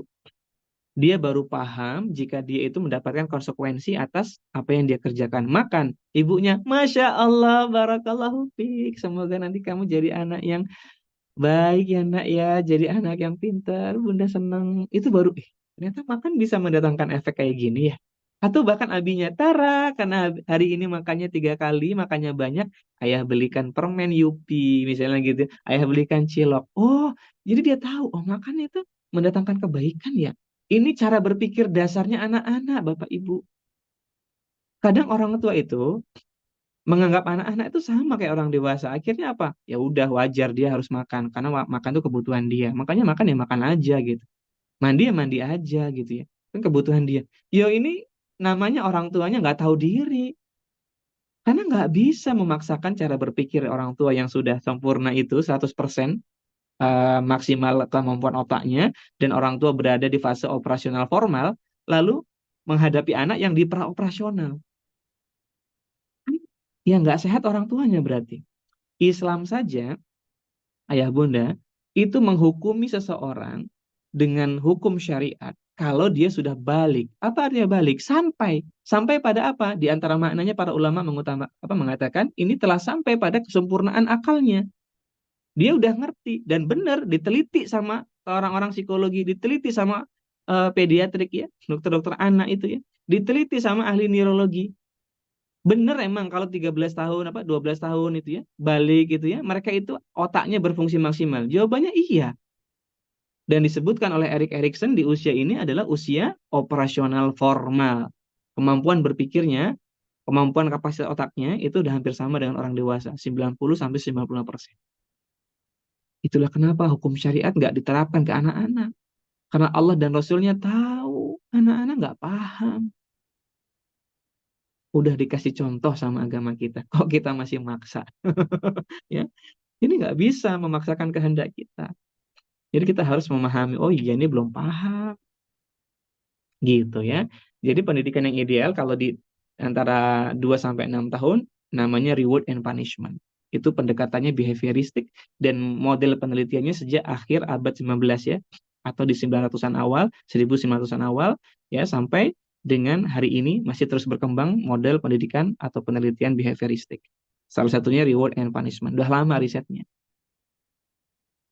Nah, ayah bunda bisa pakai tekniknya tadi. Dan gak ada masalah. Dalam Islam juga ada riwayat itu. Ya, Bunda Aisyah pernah ngasih hadiah kok ke anak-anak yang baik, melakukan kebaikan. Ya, ada juga ulama yang juga suka memberikan hadiah kepada anak-anak yang suka sholat di masjid. Gak ada masalah. Reward and punishment. Taib ya. Nah, jadi kalau anak-anak itu karena banyak perilaku mereka yang salah, suka ngerebut, suka ngambil, ya, suka tantrum, suka apa. Nah, itu maka dikasihnya punishment. Biar apa? Prinsip punishment itu menghentikan perilaku, prinsip reward itu memotivasi atau mengembangkan perilaku. Nah, anak baru pahamnya sampai di situ. Dia tahu perilaku itu baik kalau dapat konsekuensi baik, dia tahu perilaku itu buruk kalau dapat konsekuensi buruk. Sebatas itu. Walaupun kita sangat dianjurkan ketika mendidik anak kasih penjelasan. Nah, tapi penjelasan itu biar masuk di sistem memori mereka. Meskipun mereka nggak paham, nggak apa-apa, mereka ingat. Nanti ketika masuk usia 7 tahun, ingatan itu akan fungsi karena kemampuan berpikirnya naik satu level di kemampuan operasional konkret namanya. Jadi tahu, oh nggak boleh tuh ya berbohong itu. Kenapa? Nah, mulai tahu alasannya karena ilmu yang dia punya dari pendidikan sebelumnya.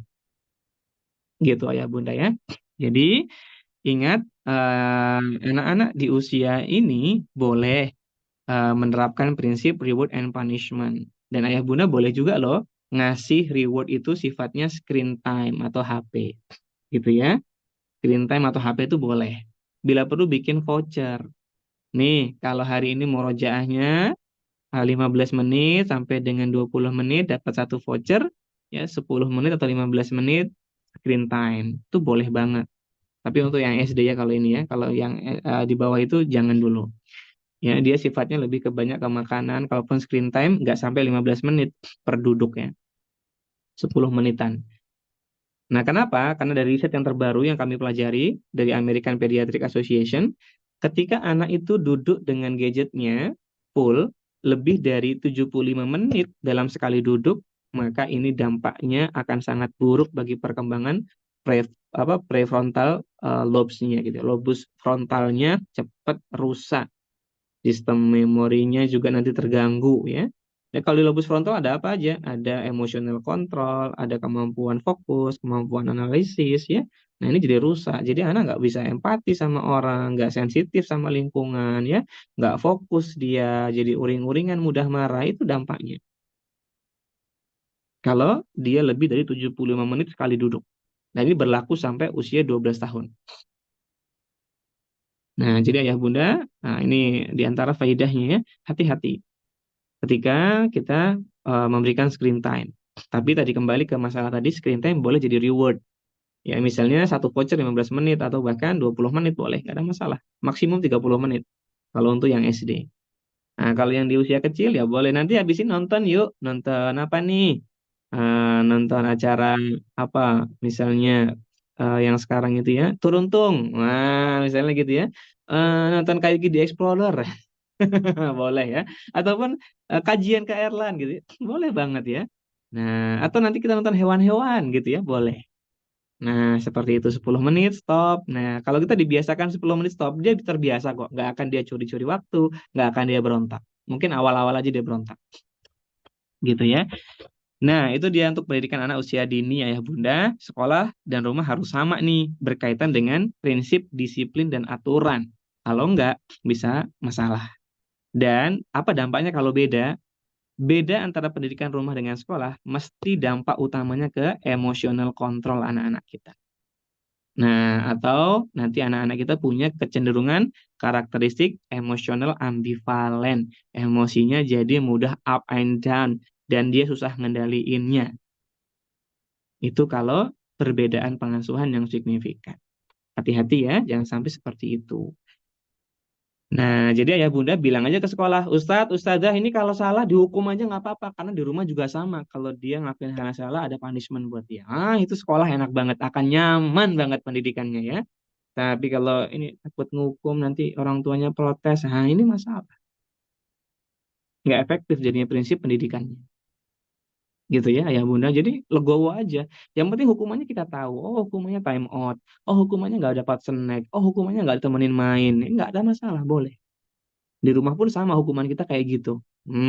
Jadi dia sadar, oh kalau aku ngelakuin hal yang buruk, aku dapat konsekuensi yang sama buruknya. Baik sekolah maupun di rumah sama konsekuensinya itu aja. Gitu. Ini harus seragam nih ya, kalau bisa punishmentnya sekolah dan rumah. Baik. Kemudian berikutnya, ayah bunda rahimani wa rahimakumullah, kebutuhan anak untuk usia-usia ini ya, mereka butuh banyak penghargaan ya, karena ini berkaitan dengan prinsip perkembangan afiliasi anak, membangun afiliasi atau membangun hubungan yang baik dengan lingkungan. Jadi dia perlu mendapatkan kasih sayang, maka di rumah pendidikan kita ya berkasih sayang, di sekolah juga sama, gurunya menunjukkan cinta ya, nggak ada masalah. Guru itu bilang, wah Ustadz atau Ustadzah sayang sama adik, nggak ada masalah, boleh. Nggak usah baper ya, anak-anak juga nggak baper. Gitu ya. Kemudian dia memperoleh harga diri. Ya, gimana caranya? Nah, harga diri dibentuk dari 3 model. Satu, pencapaian anak.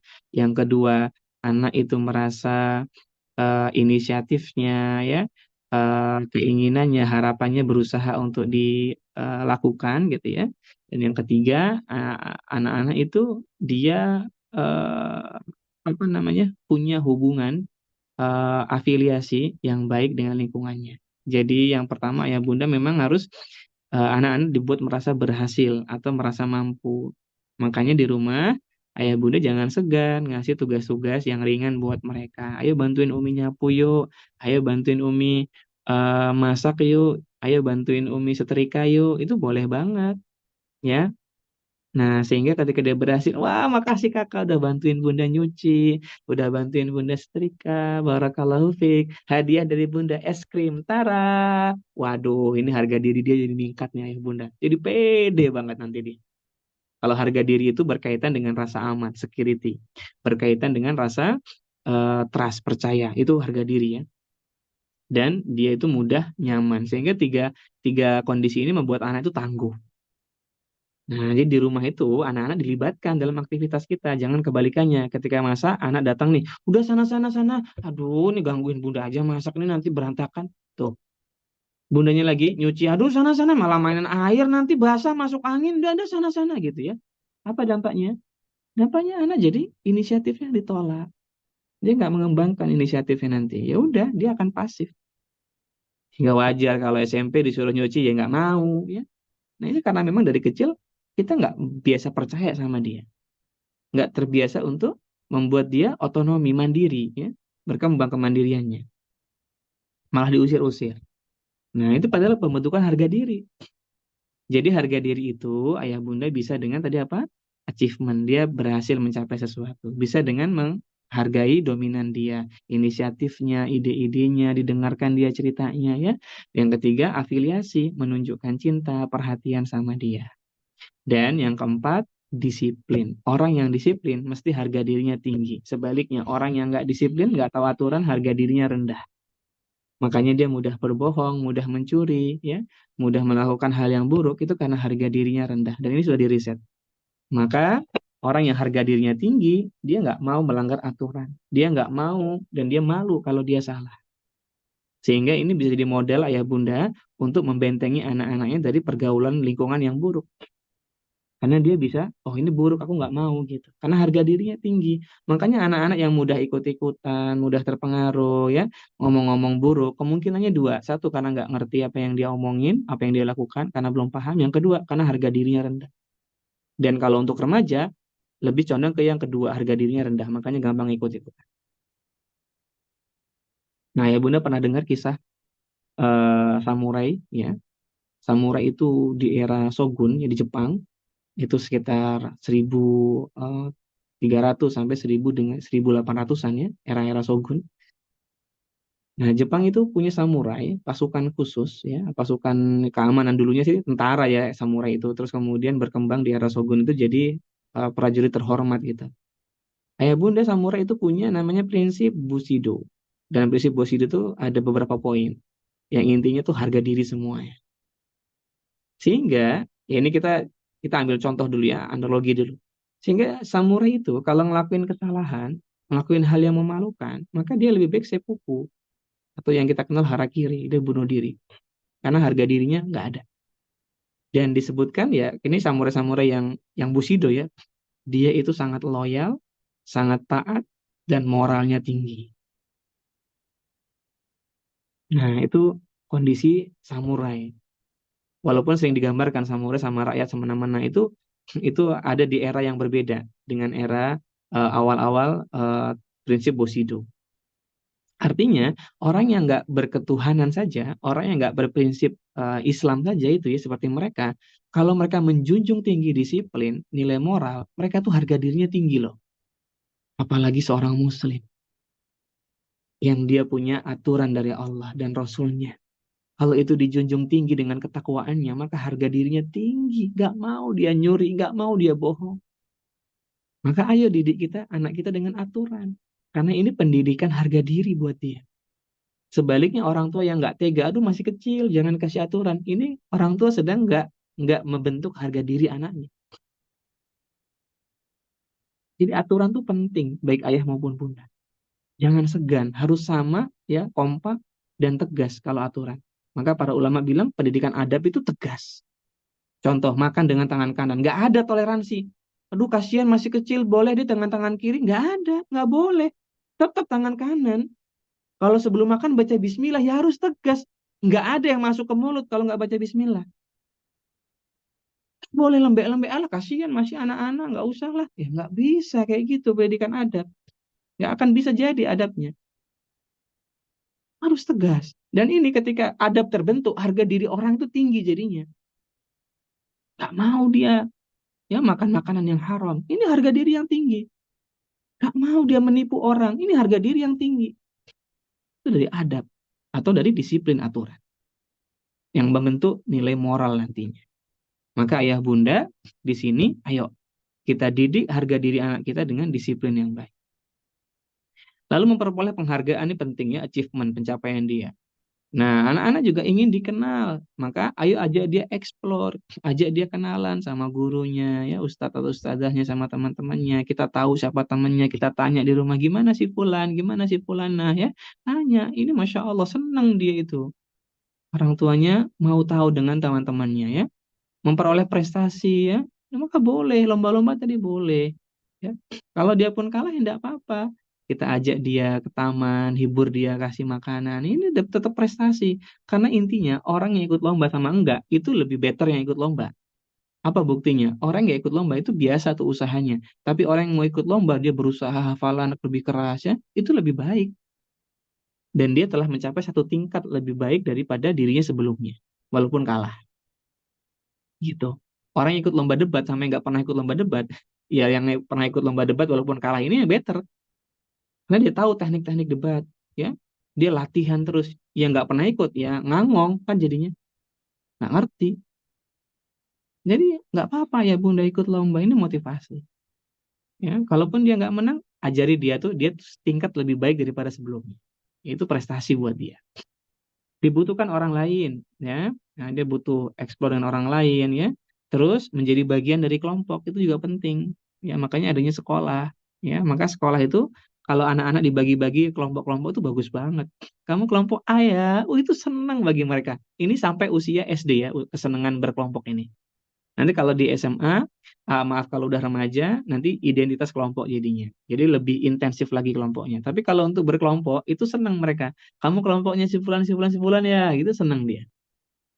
Nah, terus rasa aman, itu lingkungan yang tadi, rasa aman didapatkan karena lingkungannya stabil, aturannya jelas, konsisten, komitmen sama aturan. Anak yang ngebully, Ustadz, ini ngebully nih. Langsung gercep ustadznya. Jangan, nggak apa-apa. Ini masalah sekolahnya berarti kayak gitu ya. Langsung gercep. Mendatangkan rasa aman kepada anak. Begitupun orang tua. Bunda, ini kakak nih. Langsung gercep. Maaf kak, ada apa ya? Ke kakaknya langsung dikonfirmasi. Jangan bermudah-mudahan. Nah, ini adalah kebutuhan anak untuk mendapatkan otonomi atau industri. Nanti di usia SD itu seperti ini kebutuhan mereka. Nah, ini sebenarnya masih ada ya, tapi waktunya sudah 10 lebih 6. Mungkin nanti kita perdalam dengan sesi tanya jawab ya, Ayah Bunda ya. Mudah-mudahan dengan tanya jawab kita jadi lebih mendalam pembahasannya. Baik, demikian Ayah Bunda. Langsung saja kita ke sesi tanya jawab.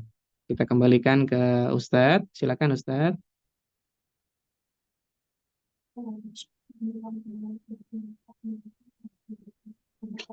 Masya Allah, syukran, jazakallah khairan kepada Ustaz Yogi. Banyak sekali materi yang bagus untuk hari ini. Ini Ustaz ada sebagian benda yang mau bertanya. Di sini saya membacakan Ustaz dari Ummu Umair Ustaz. Ya, di sini bertanya Ustaz, apa boleh memberikan hukuman atau konsekuensi yang positif kepada anak yang melanggar tata tertib aturan, misalnya anak melanggar aturan yang sudah ditetapkan di sekolah atau di rumah, kemudian diberikan hukuman atau konsekuensi menghafal doa-doa atau surat pendek atau menulis surat pendek Al-Quran. Ini itu Ustaz. Masya Allah. Ini saat antum panggilannya Kayogi aja saat. Jangan Nah, lagi Ustaz. satu sekalian ya. Ya, ya. Karena belum pantas ya dipanggil Ustaz. Baik. Jadi yang pertama ya, semoga Allah mudahkan untuk menjawabnya. Mohon izin ya Ustaz untuk menjawabnya. Ini pertanyaan yang bagus sekali nih ya Bunda ya. Barakallahu fikum. Boleh nggak anak-anak itu dihukum dengan hukuman positif? Nih gini, ayah Bunda kita jelaskan ya. Di psikologi itu ada yang namanya positif dan negatif punishment. Nah, di psikologi itu ada dua jenis punishment, ada positif, ada negatif. Nah, tapi jangan terkecoh ya dengan penjelasan ini, ya. Karena positif dan negatif punishment itu ya berkaitan dengan istilah saja. Adapun pelaksanaannya itu ayah bunda akan agak heran. Positive punishment adalah hukuman untuk mengurangi perilaku yang diikuti dengan rangsangan yang tidak menyenangkan atau mendatangkan hal yang nggak menyenangkan. Bayangkan, mendatangkan hal yang nggak menyenangkan itu disebut positive punishment. Ya, hukuman yang positif. Yang positifnya karena sejalan, punishment itu kan negatif. Hukumannya negatif gitu maksudnya. Yaitu mendatangkan hal yang nggak menyenangkan. Nah, ada negatif punishment yang itu sebuah hukuman untuk menghentikan perilaku, ya, dengan cara menghilangkan sesuatu yang menyenangkan bagi anak. Nah, itu negatif punishment, menghilangkan sesuatu yang nggak menyenangkan bagi anak. Jadi, mohon diingat baik-baik, hukuman itu, ini secara penelitian di psikologi ya, ya Bunda ya, dari behavioristik, ada dua model hukuman.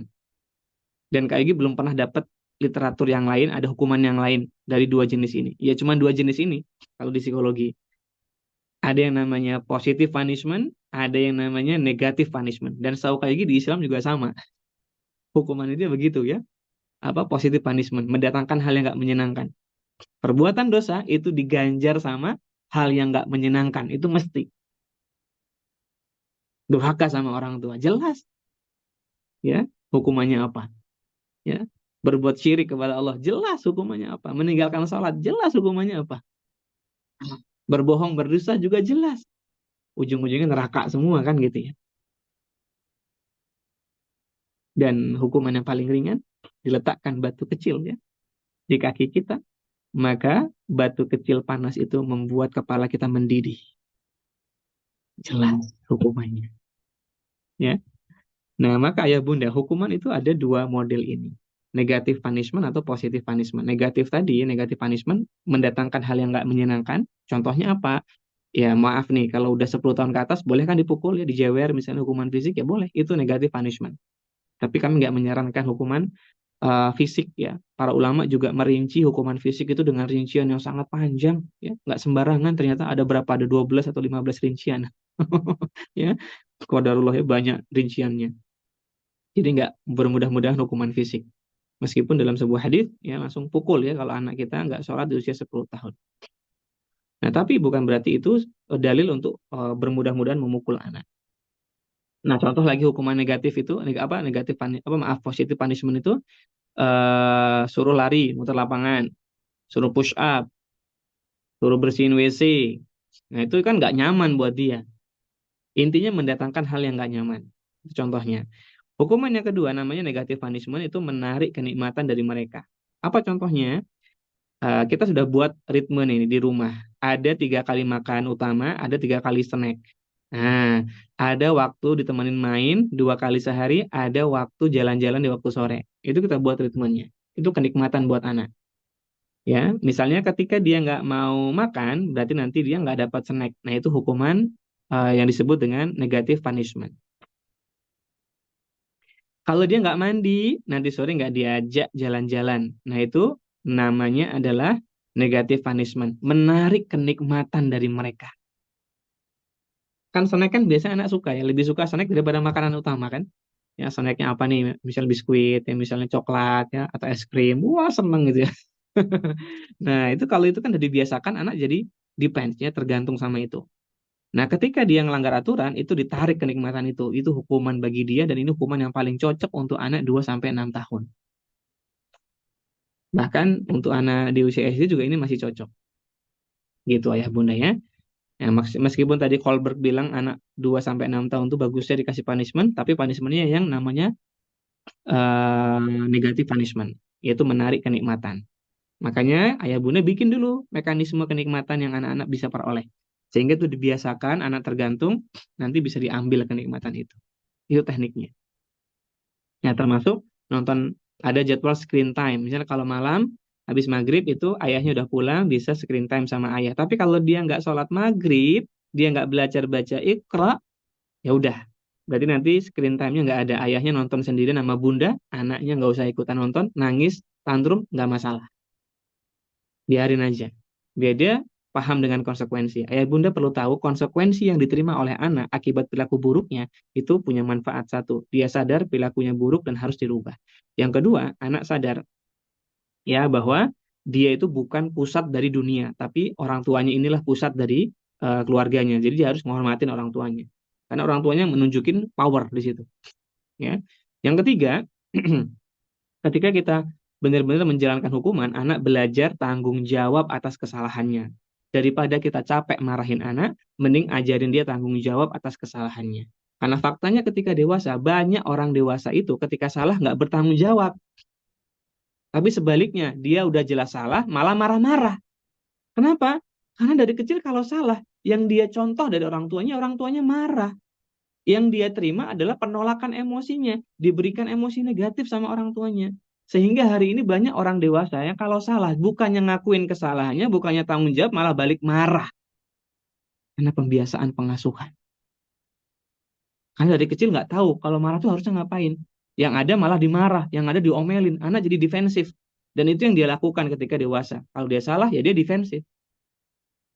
Tapi kalau dia salah, diajarin tanggung jawab, maka ketika dia salah nih, dia belajar tanggung jawab. Oke, aku tanggung jawab, aku terima, aku salah. Kan gitu harusnya. Ada orang langgar jalur busway, ditegur sama supir busway-nya, malah marah ke supir busway-nya. Ini kan kocak ya, ya Bunda. Kalau kata orang Depok, kocak banget dah. Ya, iya, udah salah kok ngegas gitu, kan aneh. Dia lo ngelanggar institusi, undang-undang nih ya. Nggak boleh ngelanggar mobil apa pribadi masuk jalur busway, ini kok melanggar gitu.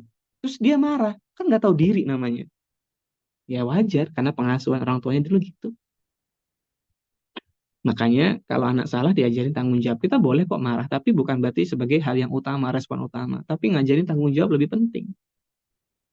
Nah, sehingga punishment itu seperti itu modelnya. Langsung kita ke pertanyaan tadi. Sehingga kita udah tahu nih ada dua jenis punishment ya. Apakah boleh ngasih punishment tuh hal yang positif? Ini tentu saja bertentangan dengan dua model punishment tadi. Kan nggak ada tuh model punishment yang ketiga. Kalau anak salah, disuruh ngerjain hal yang positif. Nggak ada. Ketika anak salah, dia tahu itu buruk harusnya. Maka yang menyertainya harusnya hal buruk, bukan hal baik. Kalau ayah bunda menerapkan model seperti ini, dia ngelakuin kesalahan, itu hal buruk ya. Terus disertai hal baik, menghafal Al-Quran, menghafal doa. Jangan salahkan anak di suatu saat nanti, dia nganggap menghafal Al-Quran, menghafal doa itu hal yang buruk. Itu hal yang menyebalkan. Dan hari ini banyak kok orang-orang yang nggak suka menghafal Al-Quran, menghafal doa, karena kecilnya gitu dulu. Walaupun ada juga yang masih berdamai dengan itu ya. Tapi jangan jadikan itu. Termasuk sekolah juga nggak boleh harusnya. Doa-doa itu hal yang sakral. Mukhul ibadah, ya, puncaknya ibadah. Kok dijadikan hukuman? Kan aneh. Nggak ada Allah tuh menghukum manusia. Ayo, kalau kamu nganggar aku apa aturan nih, yuk sholatnya nambah jadi 6 waktu. Kan nggak ada. Apakah sholat itu dimaknai hal yang menyebalkan sampai-sampai dijadikan hukuman? Kan enggak. Harusnya prinsip ibadah itu bahagia. Mau sholat, baca Quran, berdoa itu bahagia. Kenapa dijadikan konsekuensi negatif? Konsep ibadah itu bahagia. Makanya ketika ibadah, tiga fondasinya.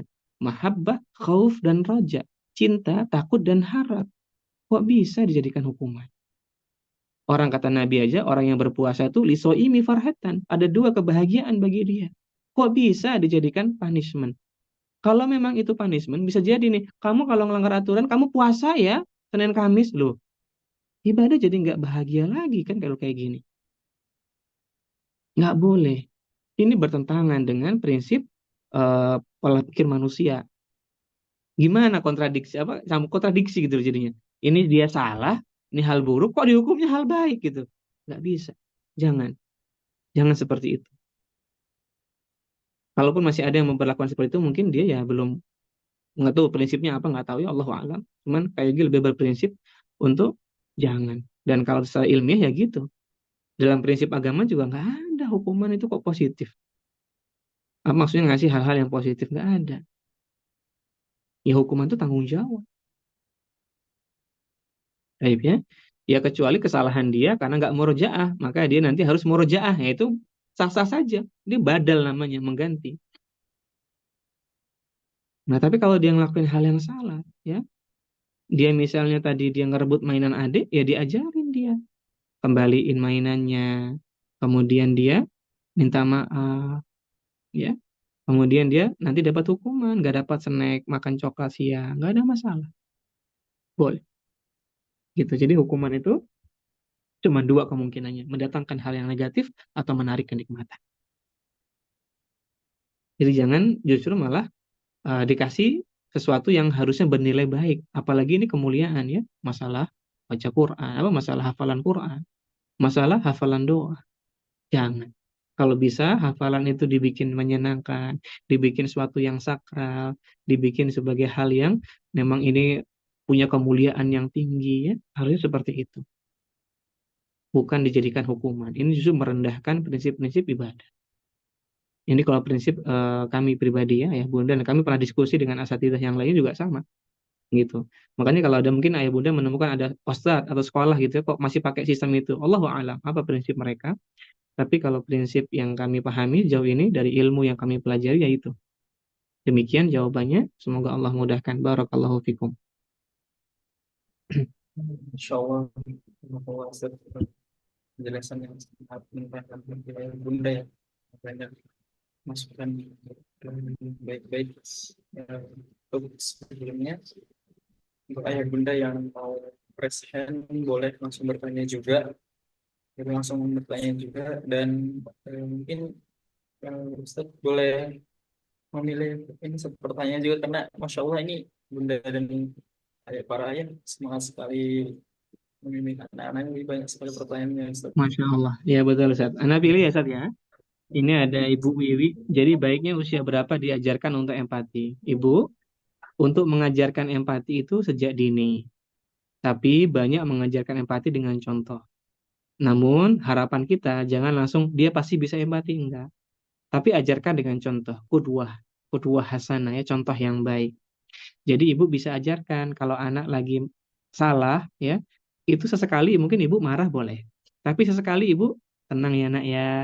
Gimana? Yuk kita beresin mainannya. Nih minum, bunda ambilin minum ya nak ya.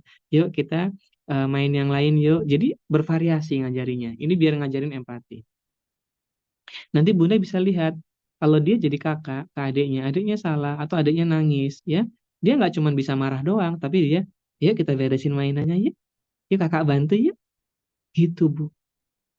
Dia contoh ibunya. Dia contoh ayahnya. Tapi kalau kita selama ini anak salah dimarah-marah terus. Nanti dia pasti ke adiknya sama. Adiknya salah dimarah sama dia. Makanya ayah bunda, ada orang tua yang cerita gini. Kayak Yogi, beberapa ini orang tua ya. Kayak Yogi anak saya itu, dia keras banget sama adiknya. Kalau adiknya salah tuh dimarahin habis-habisan sama dia. Itu bisa evaluasi kita. Kita dulu gimana kalau ngadepin dia ketika salah. Nah itu jadi ngajarin empati kayak gitu dengan contoh. Dengan menunjukkan cinta, kasih sayang itu secara nggak langsung udah ngajarin empati anak. Ya, baru nanti di usia dia SD, usia sekolah, ajarin bagaimana memahami kondisi dan perasaan orang lain. Nah, termasuk ngajarin empati kalau di usia dini di bawah 6 tahun itu adalah satu, ngajarin privasi. Kalau mau masuk kamar bunda sama ayah ketuk dulu ya nak ya, gitu ya. Masuk kamar kakak ketuk dulu ya nak ya. Terus ngajarin properti. Ini milik kakak, ini milik bunda, ini milik ayah, ya. Kalau mau pinjam, izin dulu. Ini ngajarin empati. Karena sih, karena kalau dia ngambil mainan orang, terus coba kakak, misalnya kakak punya mainan, memang kakak ridho kalau mainan itu diambil begitu saja. Nah, itu ngajarin empati.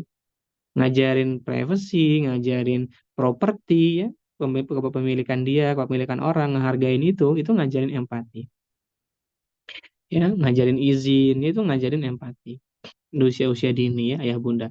Jadi pendidikan empati memang sejak usia dini, namun jangan kemudian langsung, oh dia pasti bisa berempati ya di usia 6 tahun awal, enggak. Tapi yang dia tunjukkan itu contoh, karena dia mencontoh orang tuanya dan sebagainya, itu yang dia tunjukkan. Nah, nanti kesadaran dia tuh baru mulai terbangun di usia 6 tahunan. Oh, orang lain tuh gini tuh perasaannya, orang lain tuh begitu tuh yang dirasakannya, gitu dia. Nah, itu kalau ditanya masalah empati. Jadi empati memang pendidikannya sepanjang kehidupan anak, namun dimulai dari kecil dengan contoh gimana kita menunjukkan kepedulian, rasa sayang, rasa cinta kepada dia. Kemudian dengan diiringi penjelasan-penjelasan ringan, lalu di usia SD itu lebih intensif. Dia masih sampai bikin tabungan sendiri ya untuk bantu temannya. Dia bikin tabungan sendiri untuk beli makanan kucing, ngasih makan kucing liar. Ya itu boleh banget dan kita kasih sumber uangnya itu. Kalau sholat rajin tabung ya gitu misalnya. Kalau rajin murojaahnya Bunda kasih 2.000 tabung ya. Buat apa? Buat tadi project empatinya dia. Itu boleh banget. Masya Allah ya. Walaupun sebagian anak yang dididik dari usia kecil dengan perhatian, cinta ya, itu udah otomatis kalau di sekolah dia malah sangat empati sama temannya. Ada yang kayak gitu, ada juga. Demikian jawabannya Ustaz. Afwan. Gimana? Kita pilih lagi? Oh, ini untuk tidak ada yang revisi. Mungkin satu lagi. Oke, kita Insya Allah pilih lagi ya, Ustaz ya. Masya Allah. Ini banyak banget pertanyaannya. Mohon maaf ya, Ayah Bunda. Kalau memang nanti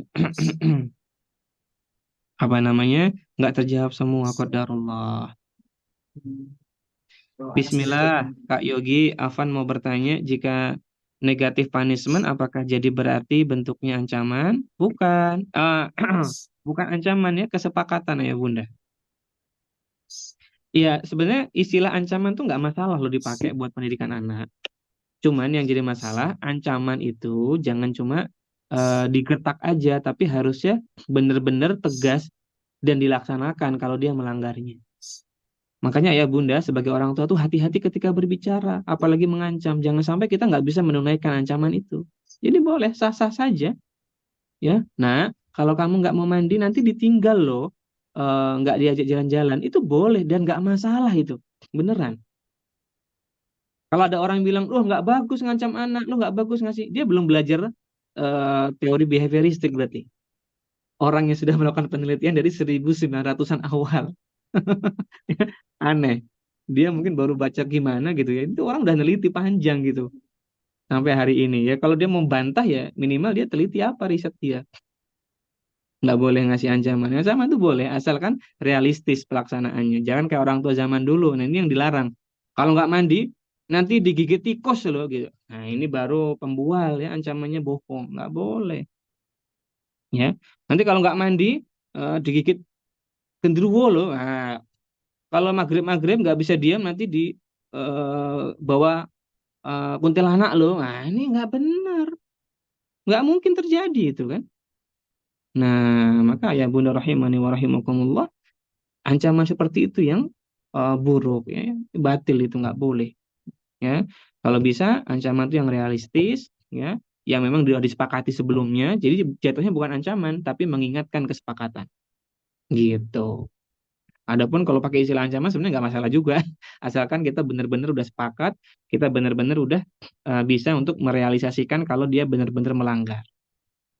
Ya, jadi nggak ada masalah untuk itu, nggak ada hal, ya boleh. Dan dalam Islam juga, ya ada targhib wa tarhib, ya ada khauf, ada roja, nggak ada masalah kan? Ya, boleh ya ancaman itu. Ya memang itu harus diingatkan terus. Begitu. Berikutnya mungkin masih ada lagi nih waktunya untuk jawab. Bismillah, izin bertanya, bagaimana cara mengatasi anak yang sudah terlanjur kebanyakan screen time karena dia jadi sulit fokus dan susah mengatur emosi. Kalau anak-anak itu masih di bawah 12 tahun, ayah bunda nggak apa-apa ya untuk menggunakan sedikit ketegasan.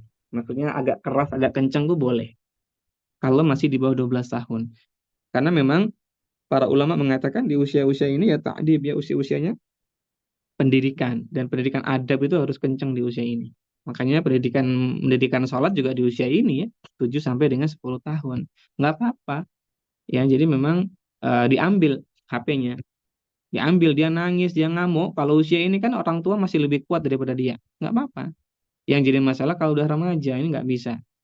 Nah, justru kami sangat mewanti-wanti sekali orang tua yang anaknya masih lemah, maksudnya masih kecil, tapi orang tua nggak berani ngambil sikap. Itu kami sayangkan sekali. Karena kami ketika praktek itu, Bu, itu sering banget di poli tumbuh kembang itu, ya, itu ngehadapin ibu itu jadi bulan-bulanan anak itu sangat sering ya Allah. Bahkan ada ibu itu yang dia naik motor ditendang motor sama anak sampai guling itu ibu itu. Itu the real. Ditamparin di depan kami di ruang praktek itu biasa kami lihat itu. Karena anaknya udah SMP kelas 1, kelas 2 telat. Dia udah kuat di usia itu. Ibu nggak berdaya. Jadi selagi anak masih kecil tuh nggak apa-apa nunjukin power. Nggak salah kita. Tapi bukan untuk semena-mena powernya. Justru kalau semena-mena dia contoh, dia akan tiru di usia dewasa. Tapi power ini untuk apa? Untuk mendisiplinkan. Ya, maksudnya power itu gimana? Ngambil HP-nya tadi. Ya. Dan anak nggak bisa maksa. Karena punya orang tua. Dia mau tantrum ya silakan nangis. Yang penting kalau tantrum nggak berkata-kata buruk, nggak mukul-mukul, nggak lempar-lempar, silakan nangis. Mau sampai kapan dia nangis nggak apa-apa. Ini kalau awal-awal penanganan tantrum ya Bapak Ibu. Jangan segan. Karena kami sering banget share itu di sosmed kami ya, kasus-kasus anak yang tantrum di usia dewasa. Ada yang bunuh orang tuanya baru-baru ini ya, dalam sepekan 2 pekan terakhir, seorang anak bunuh ayahnya gara-gara nggak dibelikan PS. Kemudian baru-baru ini juga, baru mungkin beberapa hari kemarin, di Gunung Kidul, yang 5 atau 6 hari kemarin ya, di Gunung Kidul dekat rumah kami itu, ada anak yang dia minta uang sama orang tua nggak dikasih, dibakar rumah orang tuanya. Itu tantrum di usia dewasa. Itu udah remaja mereka ya, sekitar 18 sampai dengan 20 tahunan. Itu yang terjadi ayah bunda. Tantrum itu sampai dewasa. Dan termasuk Ananda yang ini, yang screen time-nya berlebihan ini, kalau nggak diatur kembali disiplinnya, ya siap-siap. Nanti dia susah mengendalikan impuls atau dorongan, yang kedua susah mengendalikan emosi, yang ketiga jadi reaktif. Reaktif itu bertindak tanpa berpikir. Beda sama responsif. Responsif itu memang cepat responnya, tapi dia mikir dulu. Sama-sama cepat respon, tapi bedanya mikir. Ini yang bikin anak itu nanti nggak segan-segan menyakiti orang tua, ya, mempermalukan orang tua, ya, merugikan lingkungan. Nah itu tantrum fase dewasa. Maka jangan jangan segan untuk malu, untuk mendidik di usia dia masih muda daripada kita malu nanti ketika dia udah dewasa. Nah, jadi kalau masih kecil, ambil gadgetnya dan nggak ada istilah gadget atas nama anak. Jangan. Maka kalau dia dikasih sama kakeknya, sama ininya, ya, saran kami, ya, apa namanya, diskusikan dulu sama kakek atau saudaranya bahwa dia emang nggak boleh punya atas nama sendiri. Kalau udah terlanjur dikasih, ajarkan, kembalikan, nggak apa-apa, ya, daripada masalah. Ya. Nanti kecewa yang ngasih. Nah, untuk itu ya kita perlu lebih adil ya melihat siapa yang ngasih ya, biar nggak kecewa ya. Kalau memang, aduh, ini kayaknya nggak enak ya diterima, tapi atas namanya tetap orang tua bukan anak. Tapi susah kan dikasih buat dia gitu. Dia pasti protes. Maka alasannya dibalikan. Ini jujur aja, HP itu kalau dia punya milik sendiri, wah susah ngontrolnya. Karena dia itu merasa tersakiti, terluka, dia merasa orang tua nggak adil sama dia, karena itu milik dia, tapi kenapa orang tua ngatur? Nah itu masalahnya. Dan secara psikologis, orang tua yang ngatur kepemilikan anak, benar-benar kepemilikan, itu nggak pas. Anak akan sangat terluka. Beda kalau itu bukan milik anak. Itu beda secara psikologisnya.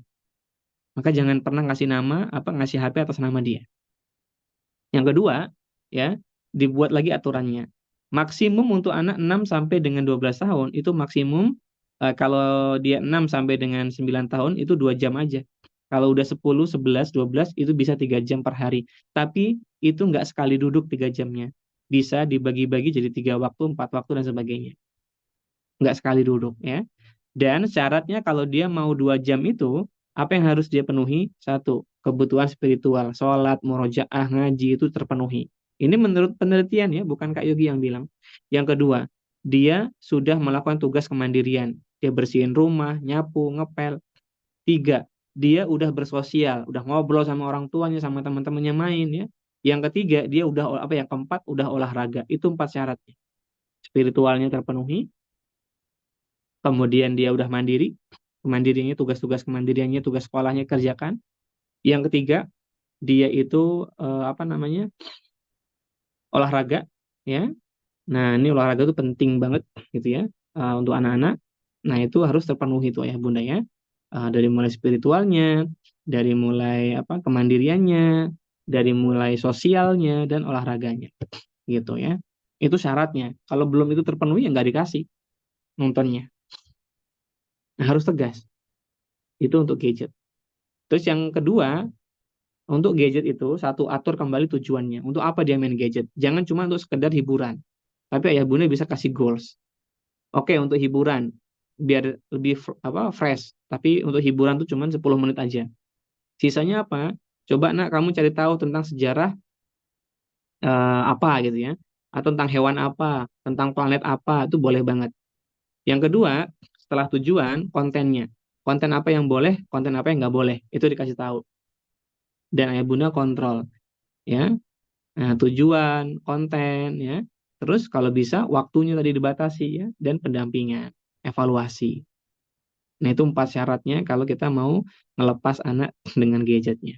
Kasih tujuan, ya, goalsnya apa, konten yang bolehnya apa aja, kemudian orang tua ngasih time-nya berapa menit, berapa lama, yang keempat, evaluasinya gimana.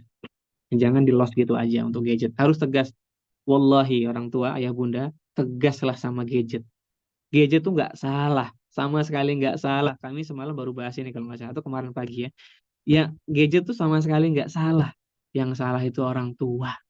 Serius deh. Anak itu bisa akses internet, bisa akses sosial media, apa-apa itu kan dari orang tua. Orang tua yang nggak mendidik anak menggunakan gadget. Jadi overstimulation. Overstimulation apa? Dampaknya ke emosi, ke perilaku, ke kemampuan kognitif. Itu kalau terlalu berlebihan stimulasi. Gadget itu stimulasinya berlebihan. Ada cahaya, ada warna, ada gerakan, ada gambar, ada suara. 5 aspek sensorinya ada semua di situ. Bayangkan. Kalau berlebihan jadi overstimulation. Akhirnya nggak sensitif sama lingkungan. Akhirnya nggak tertarik sama lingkungan. Akhirnya inisiatif sama lingkungannya menurun. Kreativitasnya menurun. Fokusnya menurun. Emosinya naik. Itu yang terjadi. Makanya Kalau dia lebih dari 75 menit, bahaya banget buat anak-anak. Gitu ya, ya Bunda ya. Jadi diatur kembali nggak ada masalah. Bundanya agak apa namanya keras pun nggak apa-apa. Semoga Allah mudahkan ya. Kalau masih di bawah 12 tahun masih boleh kita agak agak kaku, agak strict tuh boleh. Yang penting jangan lupa nunjukin cinta, itu aja. Cintanya tetap, kasih sayangnya tetap, ya, dengan 5 bahasa cinta itu, ya, servisnya tetap, ya, tapi disiplin. Nah, masya Allah. Semoga Allah mudahkan. Baik, ini masya Allah pertanyaannya masih banyak dan bagus-bagus sebenarnya ini Ustadz ya. Tapi qadarullah udah 10.36 nih, gimana Ustadz? Insya Allah ini untuk tanggung jawab sampai jam seperti Ustaz. Ya, Tapi bisa disesuaikan Ustaz, untuk sisi tanggung jawab sampai jam 11 insya Allah. sampai jam 11. Jam Kalau di 11. jadwal tuh jam apa? Jam setengah 11 ya. Oh, berarti nambah ini. Nambah Oke, Ustaz. baik. Karena lumayan banyak juga pertanyaan Ustaz. Ya, semoga Allah mudahkan ya. Baik, berikutnya apa lagi ini ya? Hmm, tadi tentang gadget. Sebentar.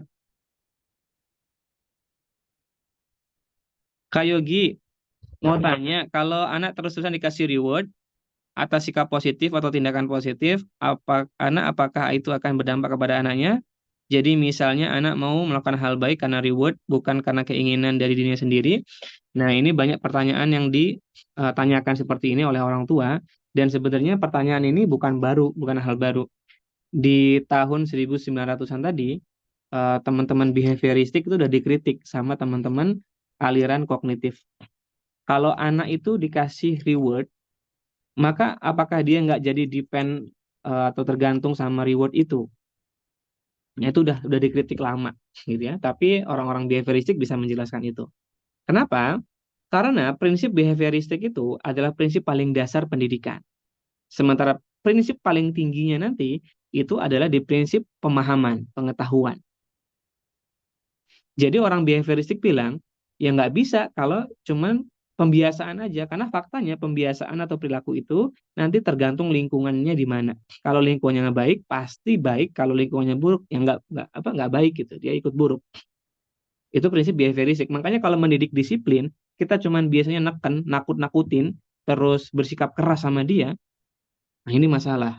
Karena mungkin di rumah dia akan disiplin, tapi di sekolah atau di lingkungan nanti dia kuliah, nah itu akan hilang disiplinnya. Karena tergantung lingkungan tadi. Nggak ada figur yang ditakuti, ya udah dia nggak disiplin. Makanya base-nya pemahaman. Dan kita baru belajar di tahapan awal, PAUD. PAUD itu memang pendidikan moralnya itu based on behavior. Dia belum bisa based on kognitif. Dan kita harus akui itu. Nggak bisa memang dipaksakan kognitif. Berat. Yang ada kita malah frustasi nanti mendidik anak. Kok nggak paham-paham sih gitu ya? Emang nggak waktunya paham. Bahkan waktu membaca aja, kebutuhan membaca itu di 7 tahun ke atas. Bukan di usia di bawah 6 tahun. Ya, kebutuhan berhitung juga sama. Tapi kalau udah diajarin nggak ada masalah. Yang penting nggak dipaksa dia untuk ngerti gitu. Nah itu dia. Nah makanya wajar pendidikan dalam Islam itu yang paling awal ya adab. Karena paling mudah behavior adab itu. Baru diikuti dengan tauhid. Ya, pemaparan, penjelasan, pemahaman ilmu agama ya terus bertahap gitu.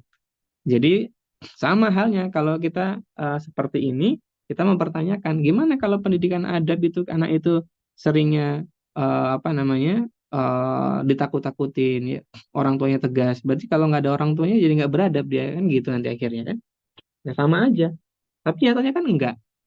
Nyatanya adalah kenyataannya ketika kita mendidik anak dengan reward, dengan punishment, itu juga sama dengan konsep Islam. Coba lihat ayah bunda, ya kita kan pengen nih dia makan kesadaran sendiri, dia mandi kesadaran sendiri, dia sholat kesadaran sendiri. Kan itu harapan kita. Artinya tanpa embel-embel, biar dia sadar. Kan itu harapan kita ya. Tapi nyatanya dalam sholat saja, itu kita manusia punya embel-embel. Contoh, kita manusia itu diperintahkan oleh Allah untuk ibadah. Wa'budullaha wa la tusyrik bihi syai'an. Wa la tusyriku bihi syai'an. Beribadalah kepada Allah, jangan mempersekutukan Allah dengan suatu apapun. Ya, kemudian kita bertakwa kepada Allah. Maka kita udah diciptakan oleh Allah. Harusnya tahu balas budi dong.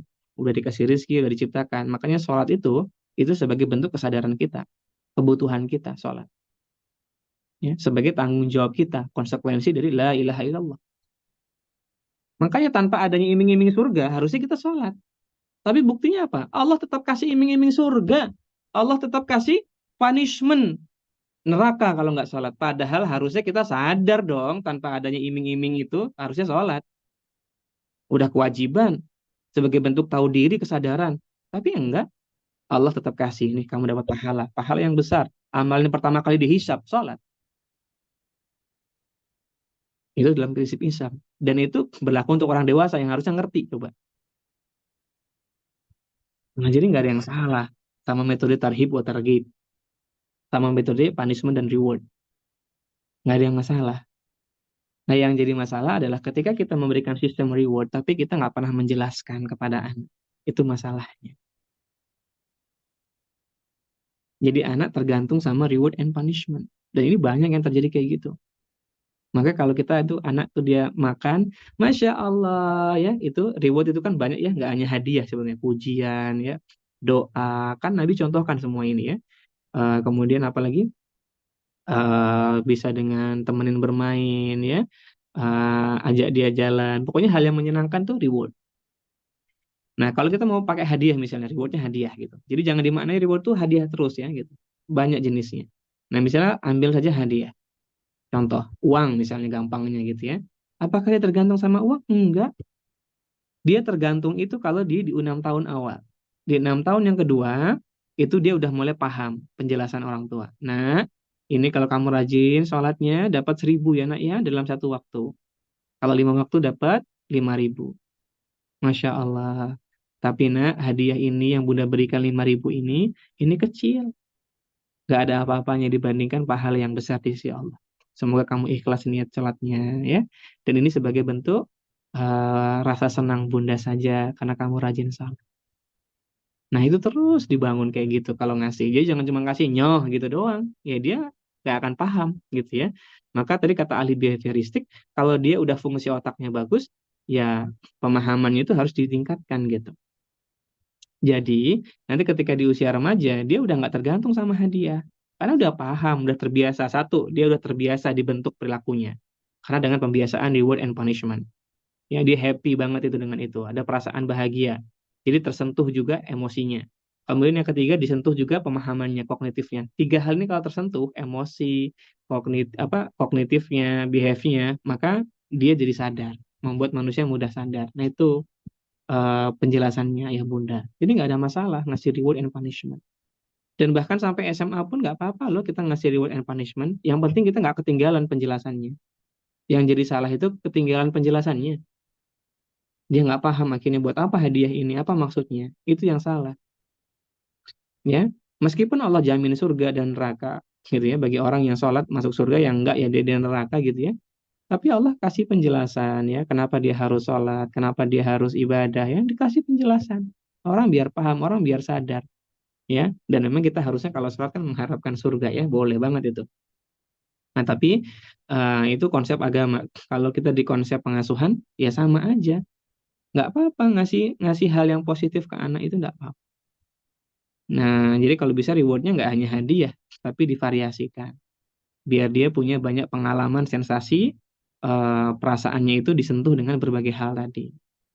Dan hadiah itu bukan tercela, tahadau tahabu kata Nabi ya. Ya.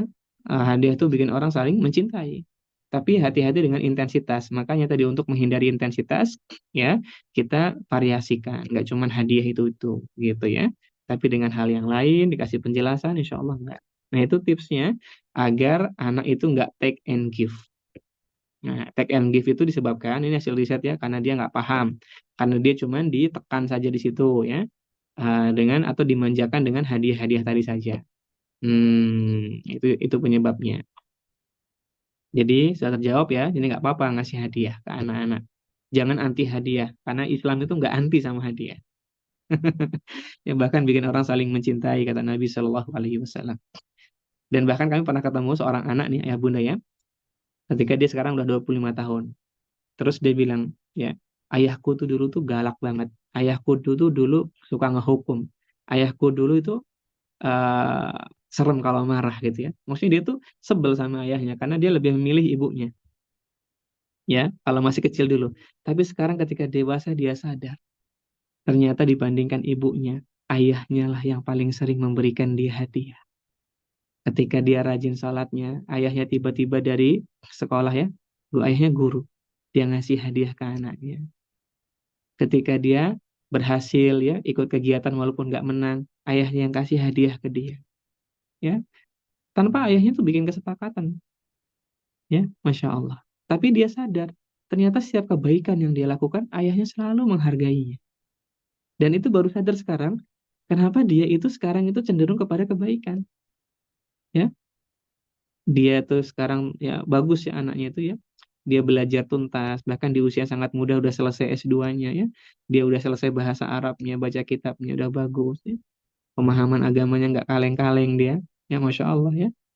Nah, ini barakallahu fihi ya. Jadi eh, ini bukti ayah bunda bahwa ya ternyata hadiah itu nggak bikin anak tergantung ketika orang tuanya menjelaskan, ketika orang tuanya memberikan di momen yang tepat ya. Nah, hadiah itu jadi masalah, jadi take and give kalau ayah bunda salah ngasihnya. Gimana salah ngasihnya? Udah kamu sekolah, nanti bunda ini ya belikan apa namanya coklat ya. Yuk, nih coklatnya, ayo sekolah. Nah, hadiah yang dikasih di awal sebagai bentuk dia agar melakukan perilaku, ini yang salah. Itu namanya menyuap, bribing, ya, disuap. Nggak ada kan orang masuk surga dulu baru sholat gitu. Nggak ada. Sholat dulu. Nanti kalau sudah meninggal nanti bisa diadili itu ya. Gimana? Dihisap dia. Nah, jadi ayah bunda jangan ngasih hadiah di awal. Bunda, aku mau sekolah tapi harus main game dulu. Ya udah nih main game dulu. Nah, itu. Nah, jadi kebalik. Anak yang kontrol, bukan kita yang kontrol. Tapi kalau kita ngasih hadiahnya di akhir, kita yang kontrol. Karena kita yang menetapkan syarat. Itu boleh. Barakallahu fikum. Berikutnya. Apa nih, Hmm, Ustaz? oke. Mungkin cukup sampai sini bisa waktu ya. Sudah 11 ya Ustaz. Oke, Jazakallah khairan kasiran ya Ustaz. baik. Banyak ilmu yang didapat. Untuk Iya. Bunda, mohon maaf juga tidak bisa terjawab semua pertanyaan yang Insya Allah semua di situ ada ilmu. Insya Allah pertemuan selanjutnya akan lebih lebih baik lagi untuk menjawab semua. Insya Allah gitu. Syukuran bisa kemakan buat Kak Yofi. Untuk kesimpulannya insya Allah banyak sekali ya. Yang mana ketika di umur 3 sampai 6 tahun anak mengembangkan eksplorasinya, banyak tumbuh ide-ide baru. Ya. Yang ketiga senang dengan hal-hal yang baru. Yang keempat banyak bertanya yang mana ayah bunda harus banyak menjelaskan dengan benar dengan sabar ya. Nah, memang di fase umur 3 sampai 6 tahun memang berkembangnya anak-anak gitu. Yang terakhir ya, di mana anak-anak suka bercerita, menunjukkan hal-hal yang baru bagi dirinya. Dan itu kunci kita sebagai seorang orang tua untuk lebih bijak lagi kepada anak-anak ini. Dan kepada Kak Yogi, jazakallah khairan kasiran untuk materi yang Masya Allah. Semoga Allah berkahi ilmunya. Iya, Mungkin terima kasih Ustaz, dipersilahkan. sama-sama. Jadi kami mohon maaf juga dalam penyampaian banyak kurangnya ya Bunda ya, hal yang kurang berkenan atau hal yang salah mohon dimaafkan. Segala sesuatu yang baik datangnya dari Allah dan yang buruk dari kami pribadi. Semoga pembahasan atau kajian di pagi hari ini bermanfaat untuk saya pribadi dan juga untuk ayah bunda dan teman-teman sekalian. Biar kita saling mengingatkan, saling memberikan semangat bahwa menjadi orang tua itu memang nggak mudah dan kita harus saling menguatkan, harus bergantung kepada Allah Subhanahu wa Ta'ala. Mudah-mudahan kita termasuk orang tua yang terus bertawakal kepada Allah karena kesolihan dan kebaikan anak-anak kita itu ada pada genggaman tangan apa? Genggaman Allah sehingga kita perlu memintanya dan memohon kepada Allah dengan sungguh-sungguh dan berikhtiar dengan sungguh-sungguh untuk sebagai bukti bahwa kita bertanggung jawab atas perintah Allah, ku anfusakum wa ahlikum nar. Demikian buah kedondong, buah rambutan. Demikian yang bisa kita bahaskan. Waduh, oke. Terima kasih Ustaz. Silakan Ustaz.